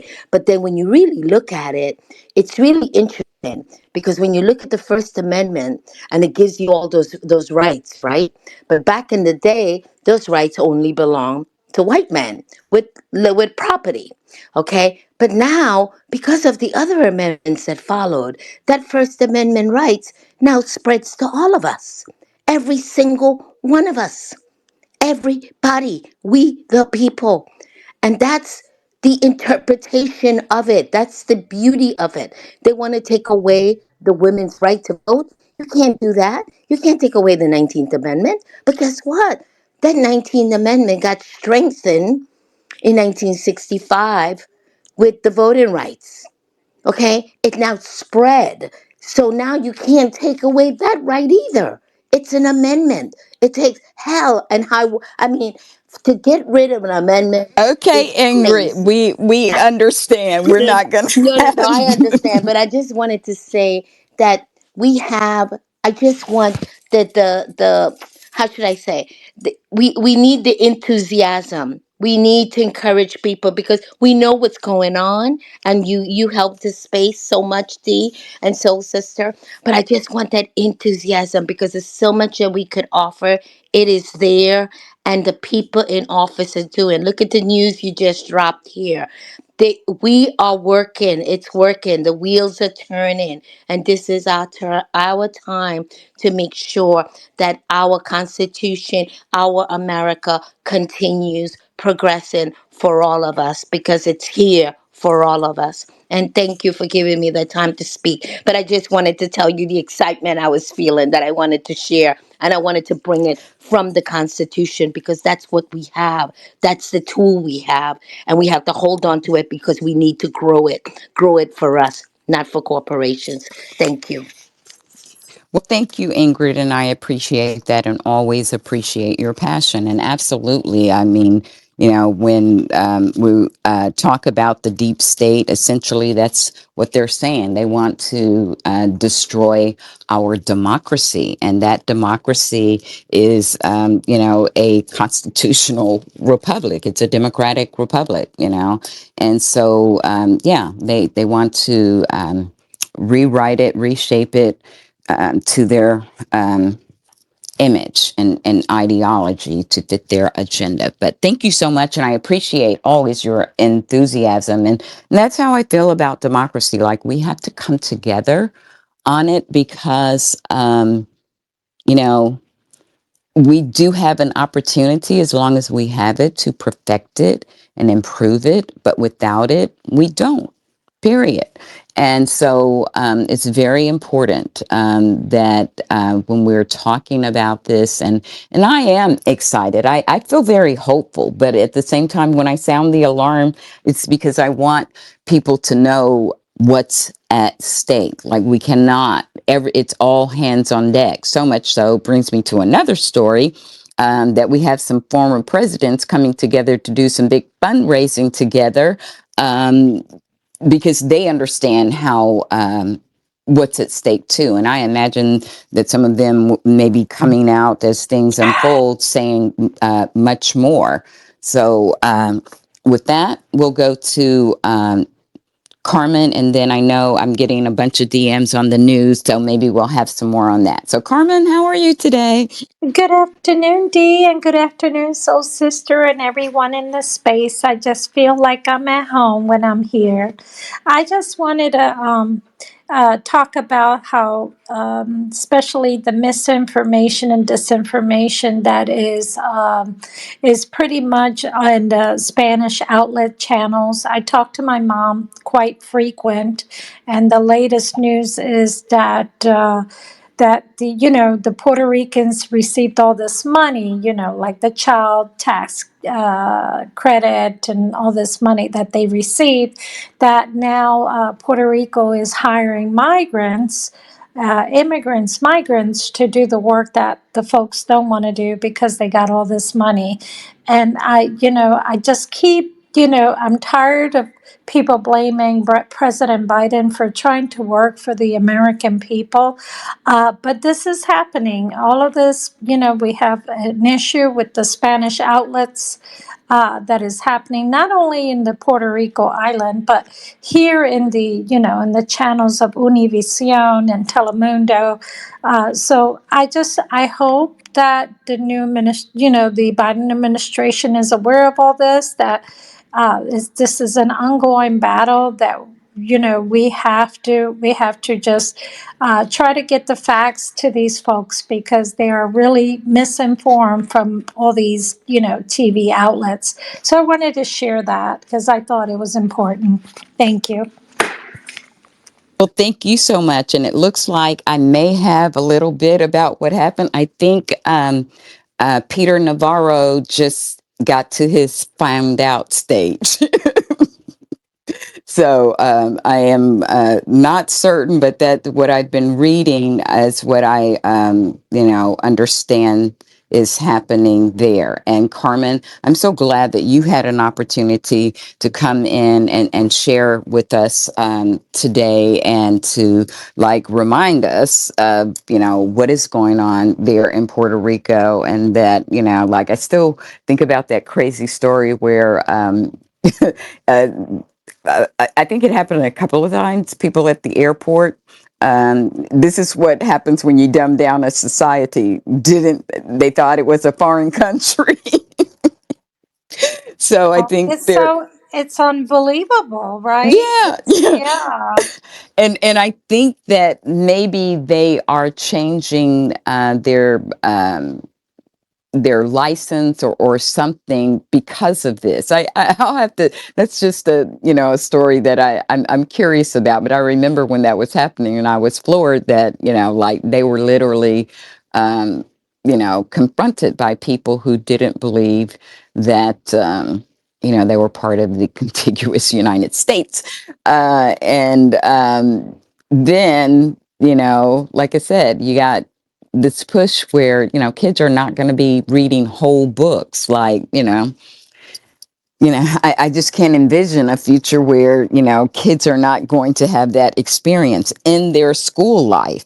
If you don't have someone in your real life, telling you about the importance of books and to develop a love of them, because, many times and for many kids, it is a way to escape or to believe and to dream of possibilities that they may not see before them, but you can read it in a book. So, yeah, I think that I put the story in the nest, but this is about Peter Navarro, and that this contempt of Congress, and so I am glad that maybe this starts a wave of accountability. And I remember Glenn Kirshner, he was I think he tweeted something, or maybe it was Earl Stevens, who used to be the editor of the Stars and Stripes, but that this was the year. I think it was Earl. This was the year of accountability, and I like that idea, and I want to embrace that, and I hope that we just see more and more accountability. Go ahead, Ingrid. I just wanted to add something very simple. Republicans want to take us back. I don't know about y'all, but when I was raised that I'm supposed to be better. Our family's supposed to move forward. I raised my daughter. You've got to be better than me, whatever that is, but better, progressing. And Republicans want to take us backwards. Democrats are forward thinking. And we have to keep that in mind. That's exactly what's going on. And we have the proof is right there for us to see. Every time they turn around, they want to take us backwards. And we do not want to go backwards. We go forward. What they say R is for reverse, D is to drive. I love driving. Very rare. I like to reverse. Thank you.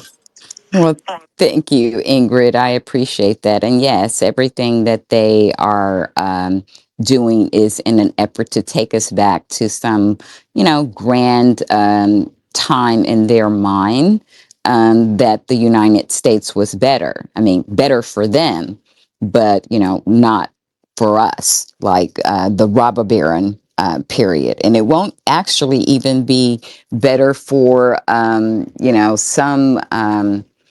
White people who think that they have privilege that they will not be enjoying either. And it, just takes me to back to that period, in Germany where a lot of people felt like, oh, well, I can taste a little or I can take part in a little, and then I'll get to decide when I stop. And it doesn't work like that. Once fascism comes, it's a flood. It's slowly and then all at once. And there is no going back. I mean, we're going to have to fight and claw like hell to get out of that. So we just cannot allow ourselves. The time to fight is now. And I think last week maybe I put an article in the Nest about Germany, and this kind of the attitude that we have to have. There was basically a kind of a resurgence of a Nazi type party trying to, because they have a parliamentary system trying to form, and they had like outrageous protests in the streets, so much so in some places like it wasn't even safe. There wasn't enough space for people to be out protesting because like they're like, we've been here. So it's so important that people recognize that. And as I said, that's again why I'm just being very careful about how I use my energy and where I spend my time, because it's for me, I'm laser focused on the stakes. And the media is going to keep doing what the media does. And social media is going to keep having, like the people behaving the way they are and getting worse. Because we know this guy that now owns this app brought it to stop good discourse that was occurring in the public square, the town hall, so to speak, because that's kind of how I've always thought of these spaces is, like a general town hall, virtual town hall of citizens and people all across the country and sometimes the globe coming together to talk about what's going on in their country and how it affects them and what they're going to do and how they can do it, and coming together and just forming a sense of camaraderie. And I feel like that's what we're doing, or what I hope that we're doing here, is forming a camaraderie around democracy. Like, can we just put everything else on the back burner? Can we make sure that we secure the democracy, as imperfect as it is, that we have right now? And there are so many forces coming from so many different directions, like, some of these young protesters and people like that, like some of them don't even really, I think, have full understanding of what they're out there. They're tools being used and given a script that really kind of is some parts are part of Russian propaganda.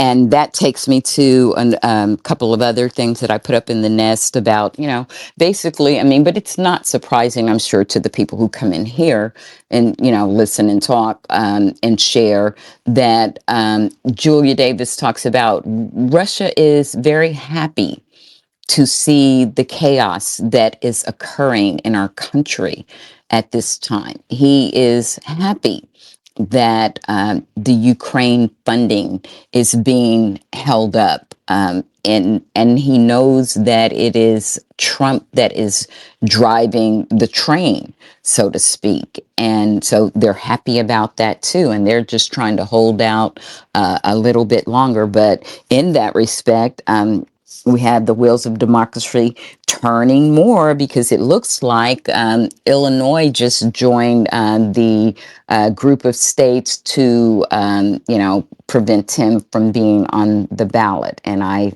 think I put that in the Nest. If not, I know it's certainly on my timeline, not too far down. So sister, did you want to chime in? Are you still trying to digest and take in the news? Hello. I'm sorry. Were you calling me, Miss I Dean? did. I'm Yes. so sorry. Yeah, I was trying to deal with some home issues right now. Sorry. But so please let me know what you forgot. I mean, what I forgot, what I missed. Sorry, I'm a Um, little n- discombobulated. no, that's okay. That's just kind of how it goes some days. But I was talking about um, the I was trying to read the article, but I was also talking about the tweet from Julia Davis about Russia being happy Oh, that right. Yes. I think that people need to remember or realize, recognize that this is what we mean when we say fighting for Ukraine, or fighting or assisting Ukraine in its fight for independence is also a fight for democracy, because as they are finally coming out and admitting, they're saying the quiet part out loud. They have an agenda to spread autocratic domination uh, in Europe, as well as obviously over here, as we see them influence. And it is really frustrating when we talk about how the Ukraine war is financed, because many people who don't understand it assume that the money that has been earmarked for our support of in NATO, as in our alliances, is to battle against what we see as fascist regimes trying to create more dominance, and put us in a very critical type space where it could lead to something like World War III, or maybe not as extreme as that, but definitely some version of it. That they think that this money that has been earmarked is, if we didn't use it there, somehow it would be used here at home. And that's just not how it works. And it's partly because people don't understand things, and because of the fact that the GOP has done a phenomenal job, along with propagandists, to make sure that people stay confused. That money can never be used for issues here at home once it's been earmarked. And I don't think that I don't know how to say it more clearly, other than that's not how it works. And so that's another arm that we have to battle against, and it's another place where we have to make sure that we're educating people so that they do understand. It's not that we don't care about what's happening at home. It's not that we don't care about um, food insecurity, housing insecurity, poverty, um, migrant issues. Actually, not migrant issues, but this idea that immigration is going to be a downfall for our country because of all of these alleged drugs that are coming across the border. When we know, and many people who are actually working in positions where they witness things firsthand are telling us that's not where it's coming from. It's not coming in the backpacks and the purses or the diapers of uh, immigrants who are trying to escape a country where they're definitely being abused and exploited in such a way that they want to flee to our country to gain some better benefits for themselves and their family and build a better life. But that it's coming from, a lot of it's coming from cargo and trucks. And from what I understand, only 1 in 5 are being looked at. And there is, because if they looked at more, at first I thought it was more of a staffing well, issue, like they don't have well, enough some of it is staff. being like shipped. It's not Yeah, even shipped. crossing the border because, and some of these are agencies, Yeah. like people who work for government agencies. Yeah, they've even talked about the fact that sometimes it is government agencies, cops, or agents that are, federal employees or whatever have you. But it's that they're only checking 1 in 5. So, that's how a lot of it is slipping in, because if 1 in 5 is being checked, then that's 4 other opportunities for them. I mean, let's really think about it. And it's not that they don't have enough people to check. They don't want to slow down the supply chain. There's so many intricacies that we haven't, that people aren't being made aware of, or being educated, because they want to paint this picture on demonizing brown and black bodies. But let's look at the fact that that's not how it's really getting here. That's not where the um, big dumps are coming from. And then, even how about the fact that the last big batch that they were talking about, that they had absconded from somebody, was a young white male. I mean, so it wasn't even an immigrant, it was an American Most of the citizen. time is they're not. That's the other Yes. thing. Most of the time they are not immigrants who are, I'm not saying not ever, but that's just, kind of not really the Right. case. And it just goes to show you that the border issue is being fomented Yes. to use as a campaign cudgel, because there right now is a bipartisan group of senators who have crafted legislation that actually has provided a lot of things that the GOP has said that they wanted. Yeah. And now they are not not wanting to sign it because It gives Biden somebody a win. Right. Somebody made a call, the former guy, and said, Right. don't do it. So this again shows their hypocrisy. And there's also these militia groups that are being involved in this as well, like the same people that had the anti-vax convoy, or they're being encouraged to Right. have this convoy again. It's like an insurrection at the border, basically, again, likely being funded, buses and things are being taken there and planned, just as they were for January 6th. Charlie Kirk got a huge, I can't remember the exact dollar amount, but the Publix heiress Yeah, gave somebody him got a a lot check. of money for she gave another organization, the organization that like kind of created the rally, the name escapes me, and then the person who was the finance person of that event decided who to give it to, and Mutely Mike, so Oh, sister, um, decided to give a great deal of it to Charlie Kirk so that he could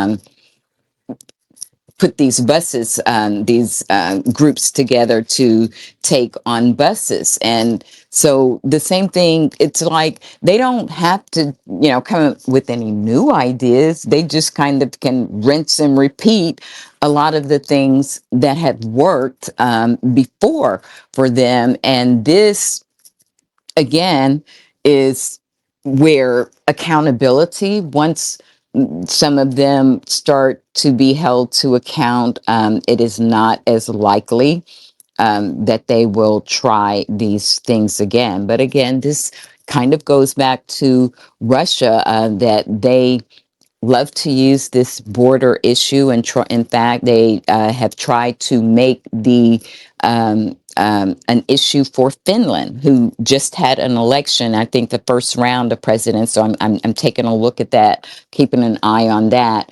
But because they've been accepted into NATO, he is sending migrants, like they're busing them there, pretty much like what Abbott and DeSantis are doing here.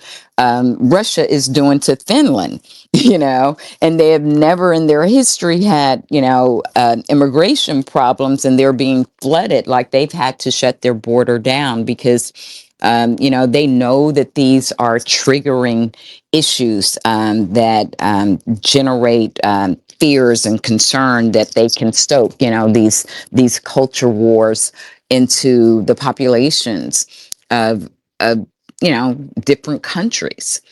And did you want to say something? Go ahead. I'm sorry, I was talking with my mic off. I just wanted to just to bring it back to Texas for a minute. I did post a story up there, And in it, it talks about the fact that the SCOTUS decision says that the Department of Homeland Security can remove the razor wire, but it never said that Texas had to stop using the razor wire. So I just wanted to say that I put in this note, the GOP plays within the gray areas to subvert laws until they can change the laws in black and white. And I just believe that if people don't understand that the threat of autocracy and fascism is a global issue that we have to fight against, but make sure that we're securing home first in order for us to have the ability to fight it elsewhere, they're mistaken. And it has derived from this QAnon. Every country that has a semblance of democracy was being targeted at the same time. Our country was being flooded with this QAnon crazy stuff. So the same way Obama and Clinton and the Bidens were being demonized as being these ritualistic type people who were harming children and et cetera, this was also happening in Germany, in Great Britain, and many other, in Italy, even in France. It was happening everywhere. So we have to be cognizant of that. It is important that if we are securing our democracy and we see another country, an ally, fighting for the same um, ability to protect its citizens, we have to join in that fight, because this is global. The same way economy is global, democracy has become a global thing that we have to make sure that we secure. Absolutely. And I want to read, I have posted the thread, but I want to read a thread that Timothy Snyder wrote yesterday, and I have retweeted it because, he also wrote on tyranny, and I talk about the lessons that he talks about. And it's not long, but I think it's very important. He says, can a constitution defend itself? Germans have asked this question and given an answer. So far, for that matter, have Americans. In the history of both Germany and the United States, today the world's most important democracies, there came a moment when a minority willing to use violence sought to break the constitutional order. In both cases, this led to horrifying levels of killing, and only then restoration in Germany, or elevation in the United States, of constitutionalism. That renewed or improved constitutionalism included the principle of constitutional self-defense. On January 23rd of this year, for example, the Federal Constitutional Court denied state financing to an extreme right party known as Der Heimat, finding that it shows disdain for the free democratic basic order. Donald Trump, who participated in an insurrection in January 2021, and has provided aid and comfort to other insurrectionists then and since, has accordingly been barred from participating in elections in Colorado and Maine, and now it looks like maybe Illinois. In other posts, I've discussed the legal, political, and historical issues involved in Trump's case, which he should lose. Here, I just want to note that the idea of constitutional defense is normal in major democracies, and for excellent historical reasons. The crises of 1861 and 1933 are central to American and German political thought. This thread is my piece, Constitutional Self-Defense, a Constitutional Tradition with Immediate Relevance. And it is on his Substack. So if you subscribe to Substack, I suggest that you check it out. He also has quite a bit of material on YouTube, and you might find it there as well. I do find that I am able to access his information very easily, and I find it very good and succinct, and poignant for the moment that we're in, because this is someone who has studied autocracies in the Middle East. And so, as the historian John Meacham always said, history may not repeat itself, but it definitely rhymes. And we see a lot of rhyming going on here, and people Yeah. need to heed the signs, I I think this was the same person that was on I can't remember what show, and I'm not sure if this is him, but what you said kind of triggered a thought for me. It was that um or made me remember the speak what the speaker was saying. He said that America goes through these cycles of, like you said, uh reconstruction and restoration, Oh, but that was then John Machem. oh, Yes, it I was because John I Meacham. Okay, and then it goes through the cycle of revenge. So we are currently in the cycle of revenge, trying to get back to the cycle of restoration and reconstruction. And people don't, there's a large swath of people who do not want to see us get there, because for some reason they feel that it would benefit them to keep us in this cycle of revenge. And we know that everything the former guy is doing and has said and supports is nothing but revenge.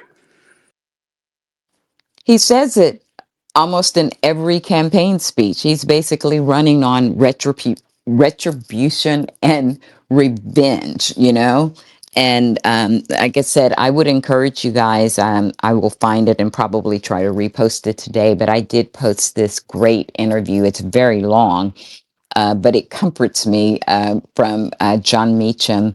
It's about a 3 hour long. You have to take it in small bites and doses, but it really covers the history of our country, and it's done like not in a just boom boom boom fact kind of way, but with elegance. His eloquence weaved in there, and just in a way, much like Mark does with the law, he does with history. He does it in a way to, kind of like help you understand. It's not in a condescending or an over your head kind of,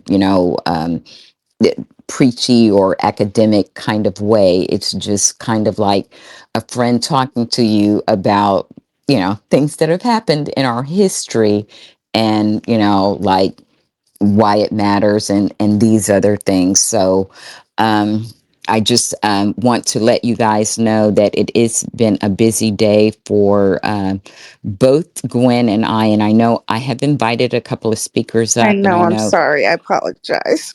No, no, no, that's okay. The same thing. Everyone in this room, I'm certainly thankful that you come and hang out with us, and share. And I recognize that many of you come and do so while you're working. I love you for that. And I know that some days the work just doesn't allow you to do that. And I understand, and it's okay. We do prepare fiercely to have this conversation every week. I want you to know that. But we also are flexible enough to go with the flow, even our own, because it is about saving our democracy. And, it's just, we know that and understand that, the only thing constant is change. So, yeah, I have learned for my own peace of mind and productivity to go with the flow.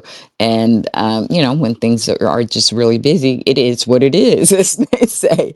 Like today, I am going to have to do the pickup. So for my granddaughter. So if, anybody would like to come up and speak, I would encourage you to request the mic now, because I will probably be closing in about 45 minutes or so, unless the conversation gets really heated up. But I mean, I feel like we've covered a lot in 2 hours. I hope that you guys learned a lot. And some days, it just goes longer. And when it goes longer, it's because there's great information that has been shared. But my purpose is never to come on here and stay forever. It's to, stay until we feel like the job is done. We have, kind of done all we could do in those conversations at this moment. And I have shared, like I said, quite a bit of information. So in the process, before we close down, make sure that you guys look in the nets, the Jumbotron, and grab all of the great information that has been put up there, because there's some great resources. And just brought up Carol, so I'm going to give her an opportunity to speak, and then Ingrid. And I know Geechee and Mark are very busy, and they have said that if they could, they would come. And, I hope that they can. But if they are not able to, I certainly understand and, appreciate them when they are able to. And just know that we'll have that much more for them to share with us the next time that they're able to come in and share. So we're going to go with Carol, then I'll go Hey, back to hello Ingrid. Dee, hello Soul Sister. Great to see you and Mud Puppy and everyone.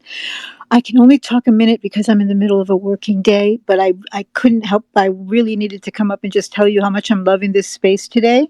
The laser focus on, the threat of authoritarianism and the parallels. I was feeling everything you were saying, Ingrid, because as you know, I was in Venezuela in a couple of years during the Chavez regime, and I witnessed a lot of things that, have relevance to what you were mentioning, which I might talk about at some other time. But I did take a look to try to figure out what this subpoena is about in the House. I'm seeing two things. I'm seeing that they're subpoenaing records that are supposed to help reveal some of Trump's financial dealings with China. But I don't think that that is the same one. I think there's actually two different subpoenas. And the one that we don't know that much about yet is this one that is coming from the Department of Justice for, for the House records. Mm-hmm. And this can really mean almost anything. I mean, I think, yeah, it'd be interesting to Right. watch it. Yeah. The Well, the we one we will just wait until we get the facts, but we exactly. know they're coming. So, They're um, on. We know they're on top of something. So exactly, that's really exactly. interesting. But anyway, I just wanted to say thanks for the space, and I'll be listening in the background, and whenever I don't have a chance to listen intently, because Mondays are a really tough day for me, especially this time of the day. But I always listen to the recording, and I always appreciate. I always grab all of the posts from the jumbotron. I make sure I do that, and it was just great. Thank you so much. Bye bye. Well, thank you. I'm so glad that you were able to come up and share a little bit with us. And like I said, I understand, like, we have it, at this time, and I recognize it's not the same, for people in the evening, in typical work days or whatever. So I get it. And, it's okay. And which is why it's always recorded, because there is, always good information that is shared. And, so I appreciate you when you're not able to really listen intently, and everyone else, that you go back and listen, because as I said, I sometimes I re-listen and I learn something new, and that is kind of what we try to do when we host these spaces, is to make sure that we're sharing information. And for me, like I said, I'm glad people share it. Like, I don't always have to be the first to, break the news, but it's always nice when we can. But more important for me is that we get the facts, that it's accurate, not so much that it's fast or first. And so I love that the folks that come in here understand the quality and the integrity of the resources that we share, and that they bring that same quality and integrity. And I appreciate you all so much for that. So, Ingrid, over to you, my dear. Okay.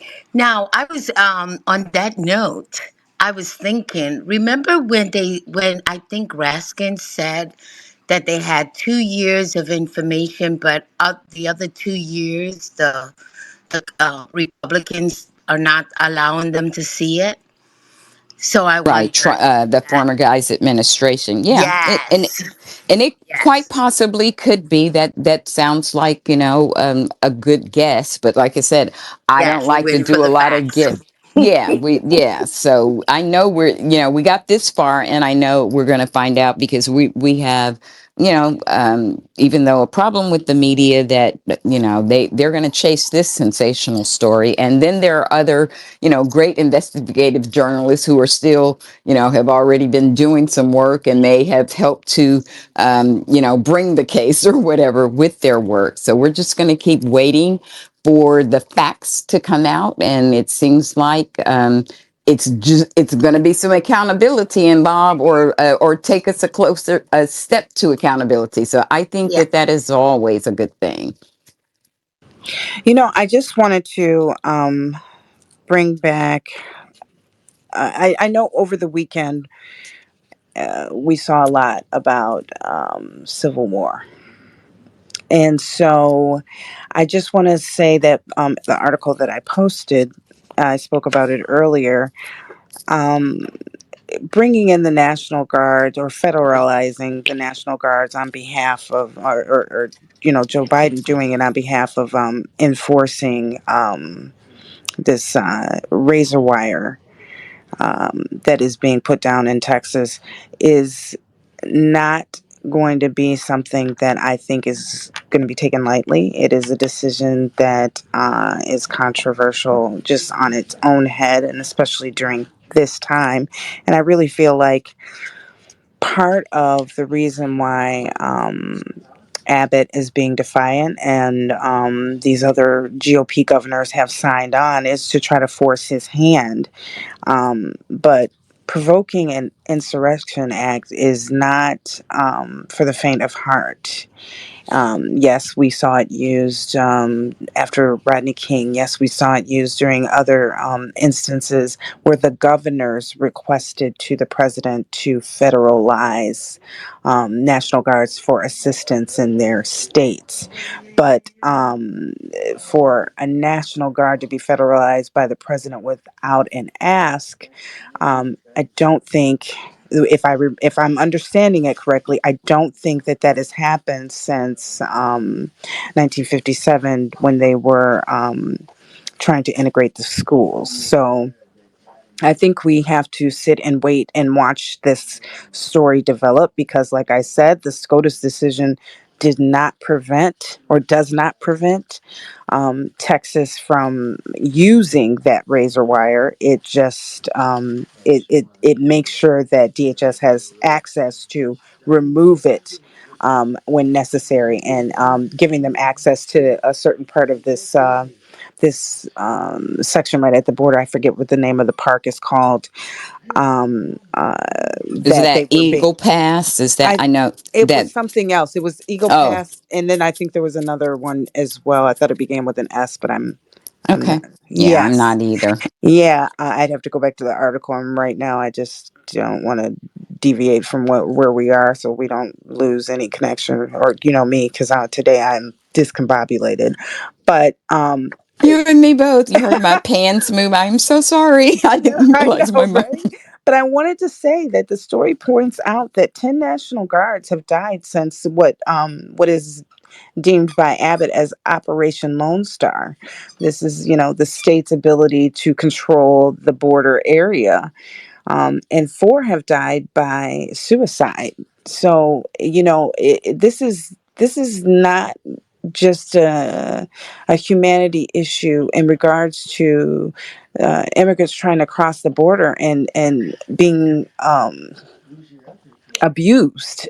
This is also something that is affecting our troops, and I consider National Guard our troops. So I'm not, maybe I'm categorizing it wrong, but that's how I see them. No, they're part. I mean, Okay, they're like enacted. The reason we have them right, is so that we can, use them if need be. They can be activated, and once you get off active duty, everyone is required to serve an inactive period, which is like with your National Guard. So right. So, that's something that we have to be mindful of as well. So, these things are traumatic, and have the potential to be even more traumatic in an already dire situation. But, there is a good news story from Texas that I did want to highlight, and I did put the information in the nest. I saw a tweet, and it said Austin, Texas, has been giving for a year. They've been giving $1,000 with no strings attached to its citizens, and it's part of their taxpayer-funded guaranteed income program, which kicked off in May 2022. And so during this year's time, fewer people reported food insecurity and housing insecurity. So far, Austin is the only city in Texas that has taken part of this program, but hopefully we see more of it, and hopefully we see more states taking advantage of it. I do believe that, God, I believe it was yeah, over a year ago that and California also had a story right, about that it. young mayor there Yeah, did that, and another one somewhere else. So yeah, I like it because I me think it helps too. to dispel the story that if people, got this kind of money, they'd be lazy and wouldn't do anything or whatever. But yeah, I'm going to stop right there because Mark has come up, and I know his time is limited today, so we're Awesome. going to let him. Yeah. So Mark, go ahead, welcome, and thank you for taking time out of your busy day to join and share in the conversation today. Hey, how's everybody doing? Hey, D. Hey, Social Food. Hello, Advocacy Arena. Um, this is this is going to be a huge week. We're just waiting any day now. Where should I start? Um, I'll start with that subpoena. I just caught it too on my little run. It's a grand jury subpoena. It's not directly from the Department of Justice. So there's something going on with regard to grand jury and the grand jury wanting these documents. Um, it could be a lot of things. I sense it's about co-conspirators that are actually members of the House. So it could be pretty big, um, especially if the grand jury was made public in such fashion. Having it be announced, I think it might be the last part of a grand jury inquiry because none of us knew that such an inquiry it was happening, or maybe they did. I'm not sure, but the grand jury subpoena sure tells it. So I think we're going to hear more about that sometime soon. So we'll see what happens with that. The New York AG's case, Judge Engeron indicated that he'll have his ruling before January 31st. It's January 29th. So I hope he's not waiting for the last day. If you thought that 83 million in total damages, including 65 million in punitives, was was big, wait till this ruling comes out from New York. I'm not quite sure that Tish James is going to get all 370 million. Um, Obviously, that'll be perfect. I don't think the judge's attitude towards the Trumps and dismissal of them in chambers is a telltale sign of as to how he's going to rule. But I think it's going to be significant. And just with regard, just to clarify, with regard to the 83 million, I know Trump said he was going to appeal, and then his horrible lawyer, probably the worst lawyer in the history of American jurisprudence, Alina Habba, um, not only does he have to put up an appeal bond, which could be the entire judgment. Judge Kaplan's going to make that choice. He has to pay cash to the court or get some kind of escrow. I don't think any banks are messing with him anymore. I know the bank over in Europe is not, certainly. They were part of this case, and some people got Well, Dutch got some problems yeah, of their own. yeah. Flavor Flav has problems of their own, right? So I don't. He's gonna have to put up some cash, and if he tries to get it from his supporters through fundraising, he has to tell them what it's for. It can't be like giving campaign money and I'll spend it to put up this bond. That would be another crime. That would be illegal. So he's gonna he has 14 days to decide what he's gonna do. Um, he might want to negotiate a lump sum payment. Obviously, he's going to spend a lot of money on appeals. And here's the thing about it: Alina Habba is so bad at being a trial attorney. She got a mouth on her, but she's so bad at being a trial attorney. She didn't preserve. She didn't preserve objections in the process of the court. You have to preserve objections in trial in order to bring them as appellate issues. Just objecting when you say when someone's trying to enter evidence, like for instance a document or a tweet into evidence, and you say no objection. Well, you waive your objection for error or anything like that. Um, through appeals, you can't bring up new objections in appeal that you didn't do in the trial. So she's so bad at her job and so inexperienced, and should have never been in that courtroom, embarrassing everybody in the legal community. Even though she's representing Trump, it's just a bad show for anybody what not to do. But she messed up her appeal. So, in civil courts, you don't get a ineffective assistance of counsel like you do in criminal courts.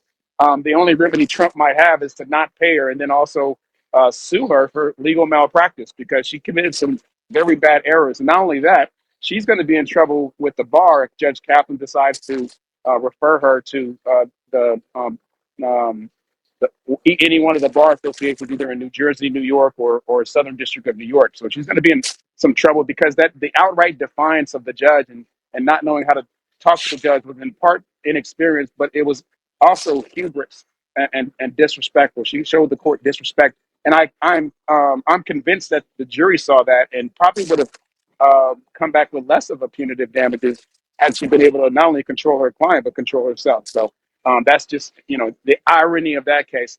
But this case is going to hit hard, and then also any day now, and we're waiting for the D.C. Circuit to decide on this immunity issue. I am hoping that it's just a matter of how to get there, and the judges are disagreeing on how to get to no, you don't have immunity because one of the justices is very conservative, and she's going to be writing the opinion. So they've been for 2 weeks now. They've been sending each other drafts, and they're still going. So I'm hoping it's not a 2-1 split. I'm hoping it's 3-0 with maybe some concurrences. So I think it has to be that strong to send up to the Supreme Court. Otherwise, we're going to be in for a wait to see what the Supreme Court's going to take it, depending on how strong the opinion is. They don't have to decide the entire thing; they can just decide this case. But we'll see how they come up. So there's a lot of things that are going to be happening over the next couple weeks, and then we have some trials that are dates that are coming up.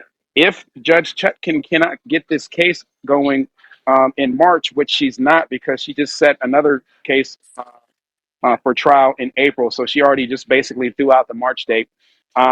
This case might not start till July. If the case gets rejected by the Supreme Court, we're not going to even get a trial date till July. If they accept it, trial date might not come till August, and then we run up to that 60-day issue. I'm not sure if special counsel is bound by the 60-day DOJ rule, but that's going to be an issue as well. But yeah, so this is going to be a great week. There's a lot of stuff happening at the border, and I've heard some of the previous speakers talk about the border deal. Obviously, the GOP is playing games. DeSantis is trying to stay relevant, uh, trying to get engage people in this Article 5 state constitutional convention of states. It's a much ado about nothing. Um, they need 34 states to then excuse me 33 states to have a convention, but they need 38 to pass a new amendment. So most of the Democrats. And they don't even have like they don't even know, like they don't have a constitutional amendment, blueprint like they do for, like they don't have a Project 2025 Right, for right. that, and that came from the Heritage Foundation saying that. Right, and so that they don't have a process. So there's like no rules, and so it's never been done in United States history. So I think that's a nothing burger. He's just trying to stay relevant and trying to. The South is trying to rise again, as we say. And I think the funny thing about as I close, the funny thing about the southern states that are trying to support Texas and this border dispute is number one, they're not urging Congress to pass the border deal, which would give them the relief that they're asking for. That's number one. Number two, they talked about sending their National Guards down to Texas. And the funny little thing about a National Guard is that they're National Guardsmen. And so all the president has to do is federalize them, and then they work for the president, not their governor.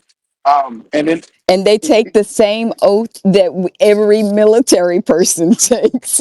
right, and they won't, you don't and get paid. it's right, and it says, "I will obey the orders of the President of the United States." He is called the Commander in Chief for a reason. So, like there's no ambiguity Right. in that at all. And as I give my closing argument to this wonderful space on this wonderful day, um, there's a common theme that I just even discussed here. There's a pushback against the rule of law, a an outright rejection of it in aspiration, to reject the rule of law, to reject the Constitution.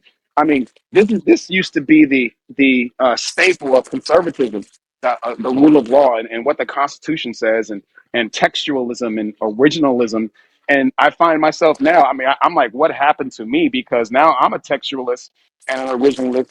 Where before I thought those were like just I thought that was ultra conservatism because at the time of the Constitution was written, my existence wasn't really in the text. So I took that point of view. Now, since we have the amendments, I feel like they're like unhappy with the meaning of the words now, what they really mean, and they're unhappy with how the 13th, 14th, and 15th Amendment has turned out. They're unhappy with especially the 14th Amendment in Section 3. They don't want to read it exactly what it says.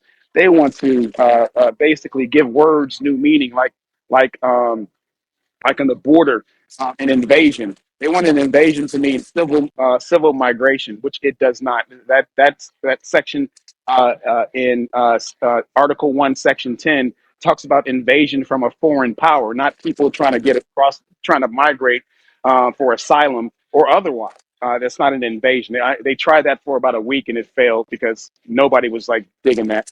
And then also with regard to Section 3 of the 14, I'll call it just 14.3. How they're misconstruing that thing. He's not an officer. Everybody knows he's a chief officer. It says the office of the president. He's an officer. I mean, what the hell? And, it's just, and it's funny seeing all the conservative people who are just true lawyers. Not even they will vote for Trump, but they're just, when it comes to the law, they're like, wait, the 14.3 says exactly what it says. I mean, if there's a factual basis that was found that included due process, that's the only question, whether there was sufficient due process to establish the factual basis.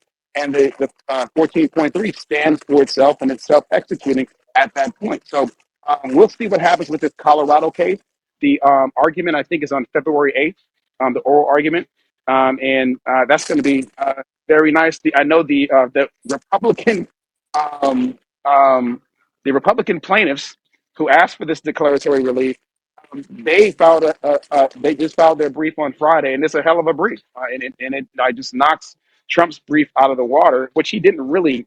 It's really not a good brief, and just to close on this, he's running out of lawyers. Nobody wants to really work for him, so that's why the quality of the legal paperwork, the drafting, and the arguments is not as sound as it should be, because nobody wants to do this for him. Because number one, they might not get paid. Number two, their business is going to get shot because who wants to deal with a Trump lawyer? Anyway, great space. I'm a kick back and listen. I'm always available for questions. And, I'm always arguing with people about little legal things on Twitter. So you can. Well, that's your job. That's what you do. I mean, you're a lawyer, but all of us are not lawyers. I'm a big believer in like staying in your lane Well, kind of one of the thing. arguments that I got into recently over the last 2 days was about Charlie Kirk and his defamation of Yusuf Salam, and whether how it's defamation per se, and what kind of damages he could get.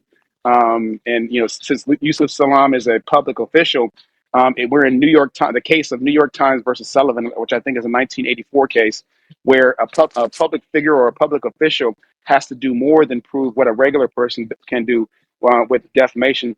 They have to prove actual malice. which becomes a defamation per se, where damages are assumed, but he would still want to prove up damages because he was adjudicated factually innocent when the conviction was vacated.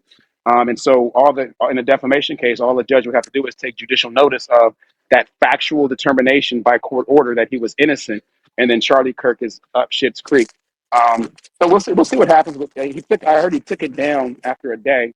I know they're trying to see if it got left up for a couple more days. That's more every day is like $100,000 at least.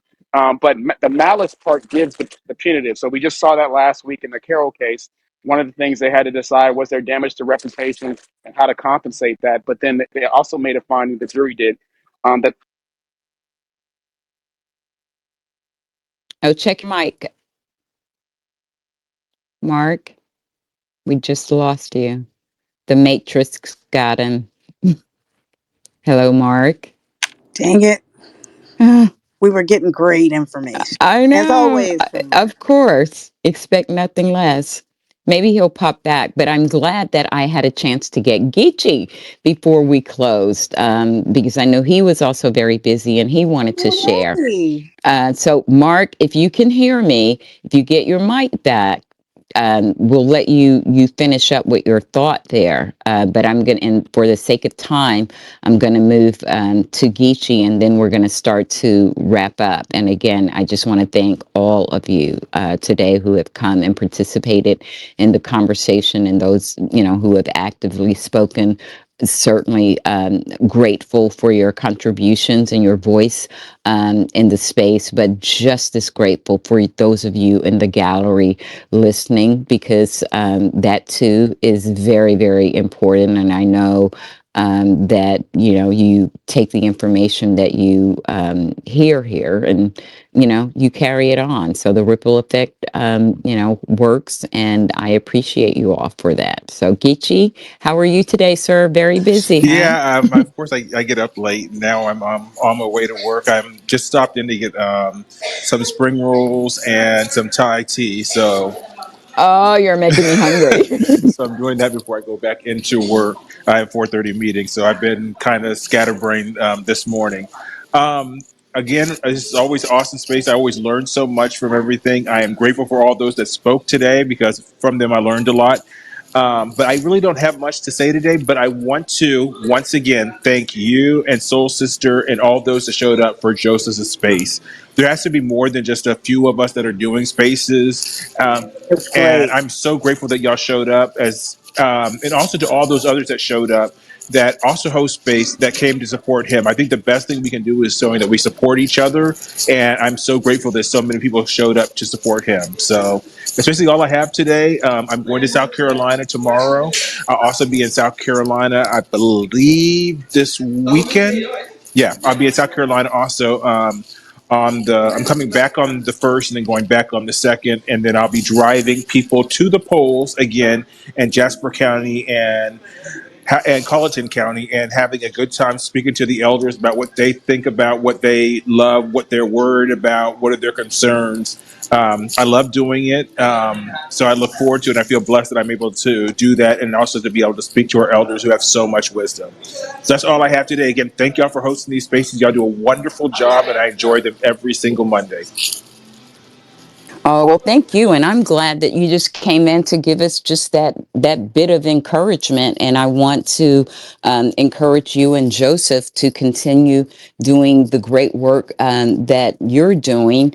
And as you said, more conversations, more spaces, more interaction in real life with people. That ripple effect is going to take all of us. It's like it is all hands on deck at this point. And with that being said, I am going to start to wind down. It has been a fabulous space, but I just want to leave you with a little fun news that we can be looking for.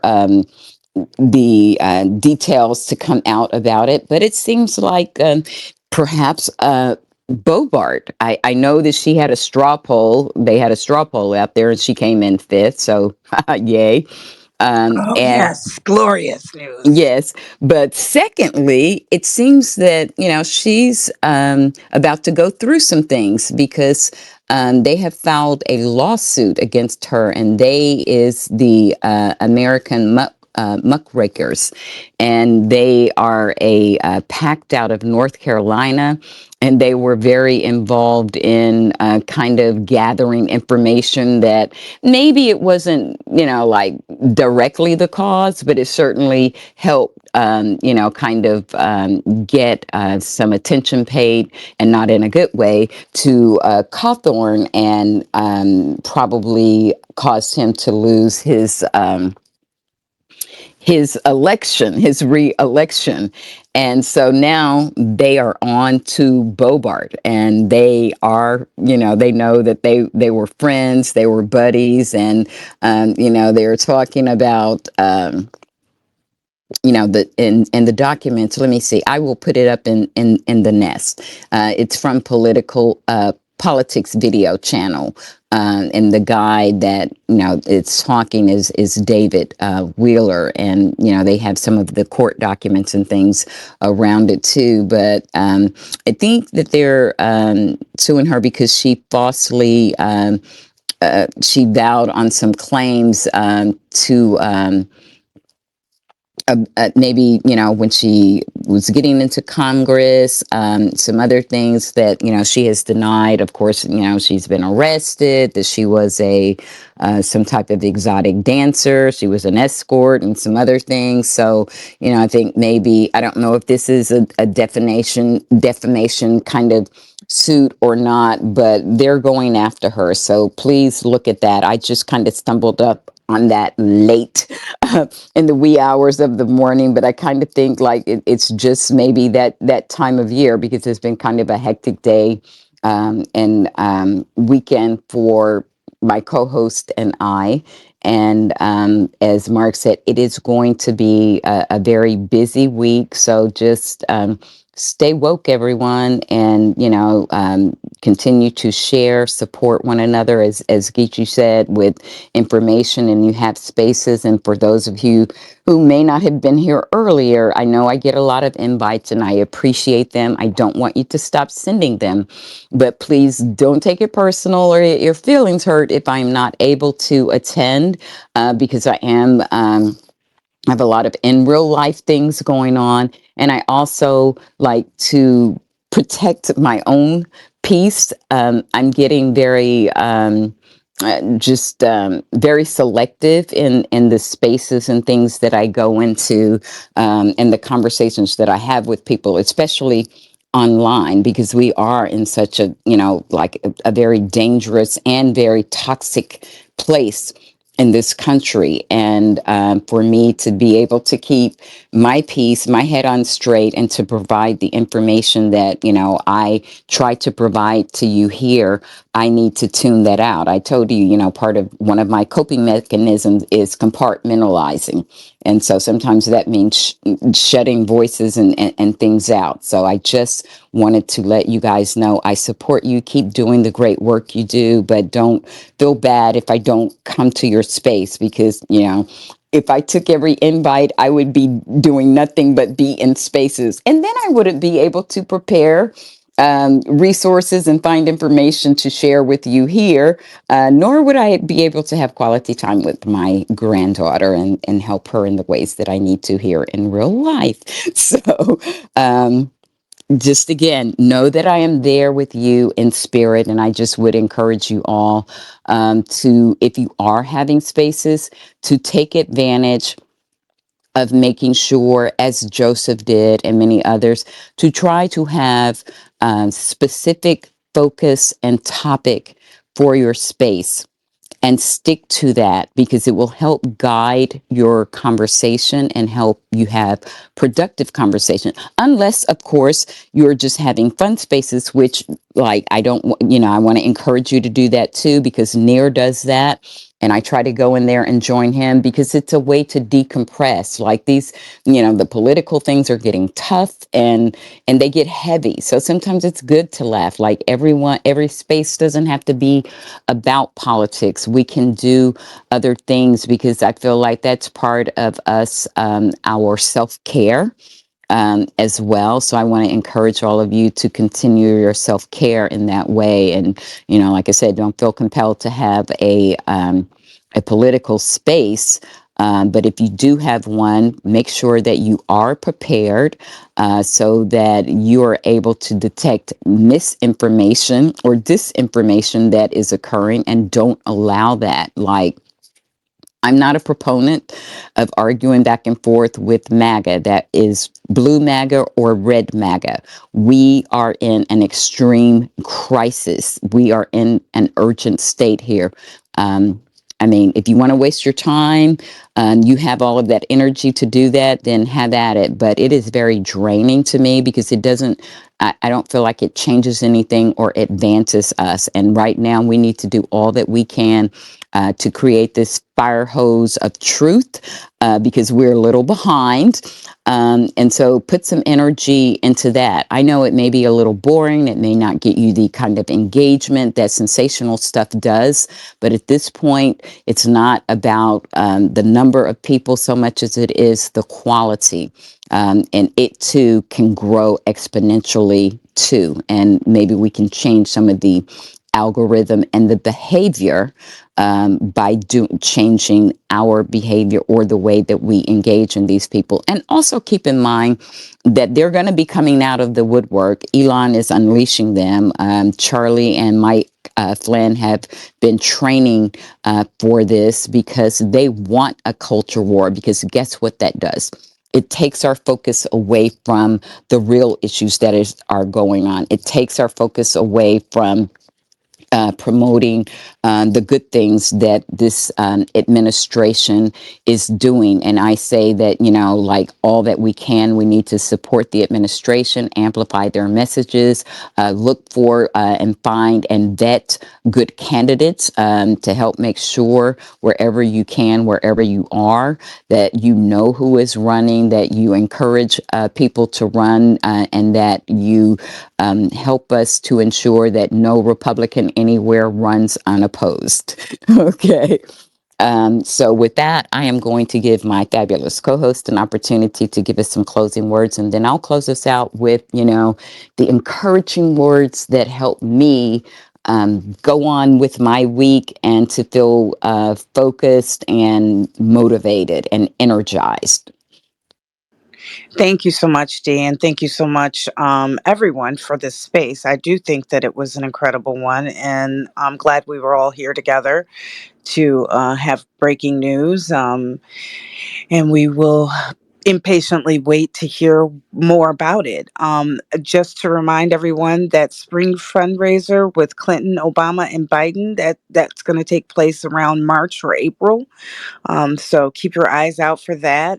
In regards to spaces, I do want to say that those fun spaces often give us a chance to come together in a different way and appreciate our diversity as a group and a community working towards democracy. So I also want to say, uh, please don't hesitate to do those as well. They keep us sane during these times. I don't know if I mentioned it earlier, but if I did, it's worth mentioning again. There is a post from Sahil Kapoor in regards to the 17 seats, red to blue. I think I did mention it, but anyway, I will just name off the states. It's Arizona, California has several, Iowa, Michigan has one, Montana, Nebraska, New York, I think has a couple, Oregon, Texas, and Virginia. So please check out that article. And there are ways that we can support. It doesn't always have to be donations of money. It can be a donation of time. Phone banking, postcards, letter writing, etc., or even just amplifying the candidates that are running in those seats. So please take a look at that and make sure you're well informed. Today has been awesome. I want to say I really enjoyed your space, Joseph and Geechee, and there's a wealth of knowledge that's being shared in that space, and others that I often attend. But I am looking forward to being a regular in your space, Joseph. I really enjoyed it.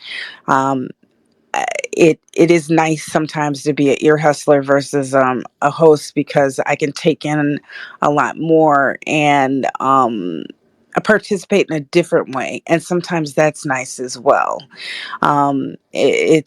It's really important that we keep striving to amplify the administration's messages in a way that we see is lacking. There is a desert right now in regards to how MSM is treating this election season. This is not, and I hate horse races, but this is not a typical horse race. And for them to be acting as if it is just a regular horse race is unnerving. It's frustrating. And any way that we can combat that is always a good thing. We have two candidates that are on total opposite ends of the spectrum, and one is an actual criminal, and one is not.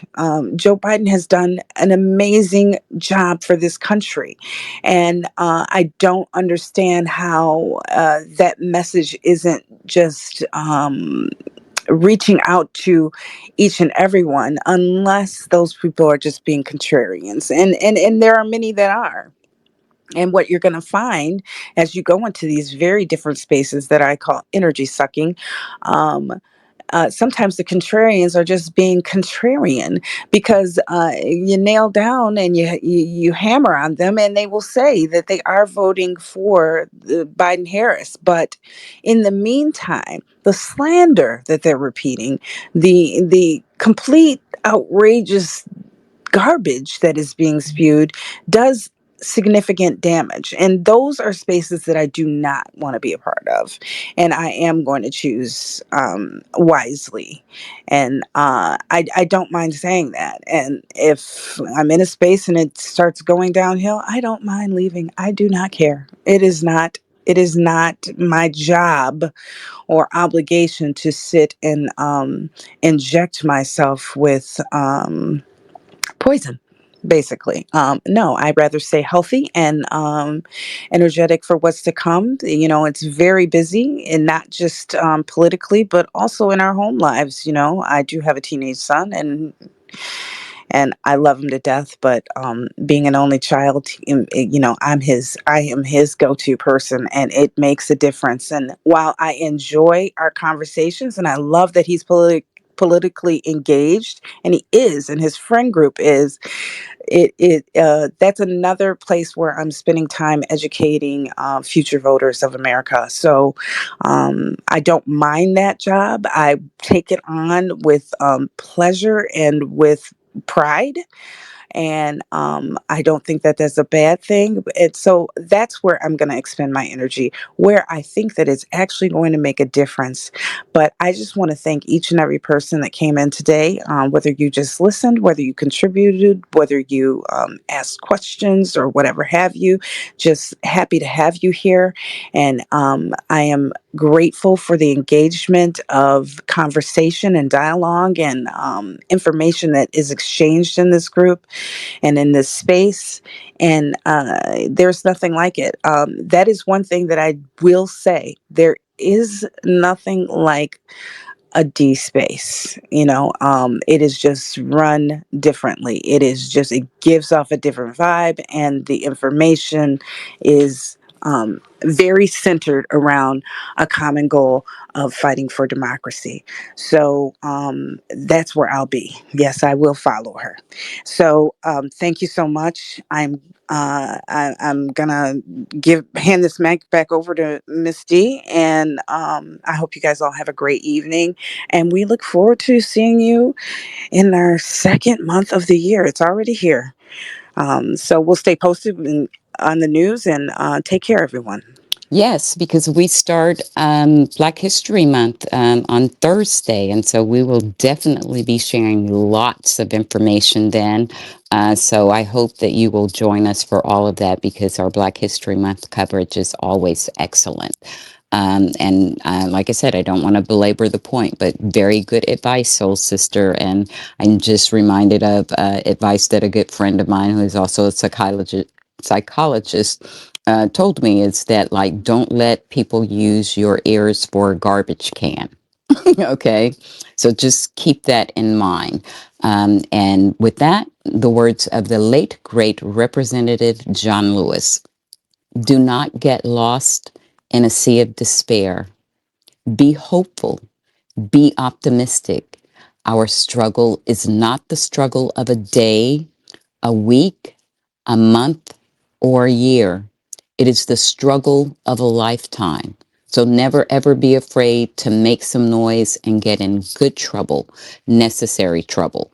So I just want to thank all of you for coming and getting in good trouble with Soul Sister and I here every week, and for each and every one of you that come and share and contribute, resources. Some people send me resources and they never come up to speak. And I want to tell you that too is important and means a lot to me, because I do a lot of research and I have my means, but I am always open to people giving me information, even if I already have it. Better too much than not enough. So I just want to encourage you all to keep doing it for one another, and encouraging those who are doing special works and has special focus to support their work and their contributions, like Mud Puppy and her dark money charting and documenting. I think that is so very important. And also, I see my friend Retta here, and he is one of those people who actually has some great fun spaces. He often has Josh in to entertain us with his impersonation. So, these are spaces that can lift us out of the moment and energize us, make us laugh. We need to continue to do that, and give us energy for the fight ahead. This is going to be a long slog. As Geechee had said before,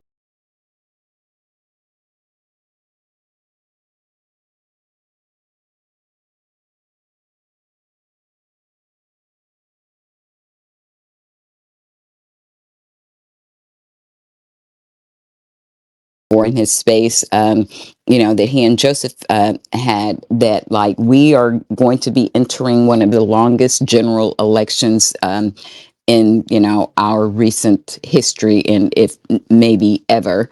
And we've got to be ready, energized for the fight, because it is truly the fight of our life. So I just want to encourage you all to keep making noise and getting in good trouble, and sharing our conversation, and certainly retweet and share the space, grab the resources that are there, and make sure you come back and join us next week, because we will be starting our Black History Month series and continuing our dive into Project 2025. It's an ongoing thing. So please come back and join us again next week, same time, same place. And with that, I want to wish you all a fabulous week ahead, and leave you with peace and blessings.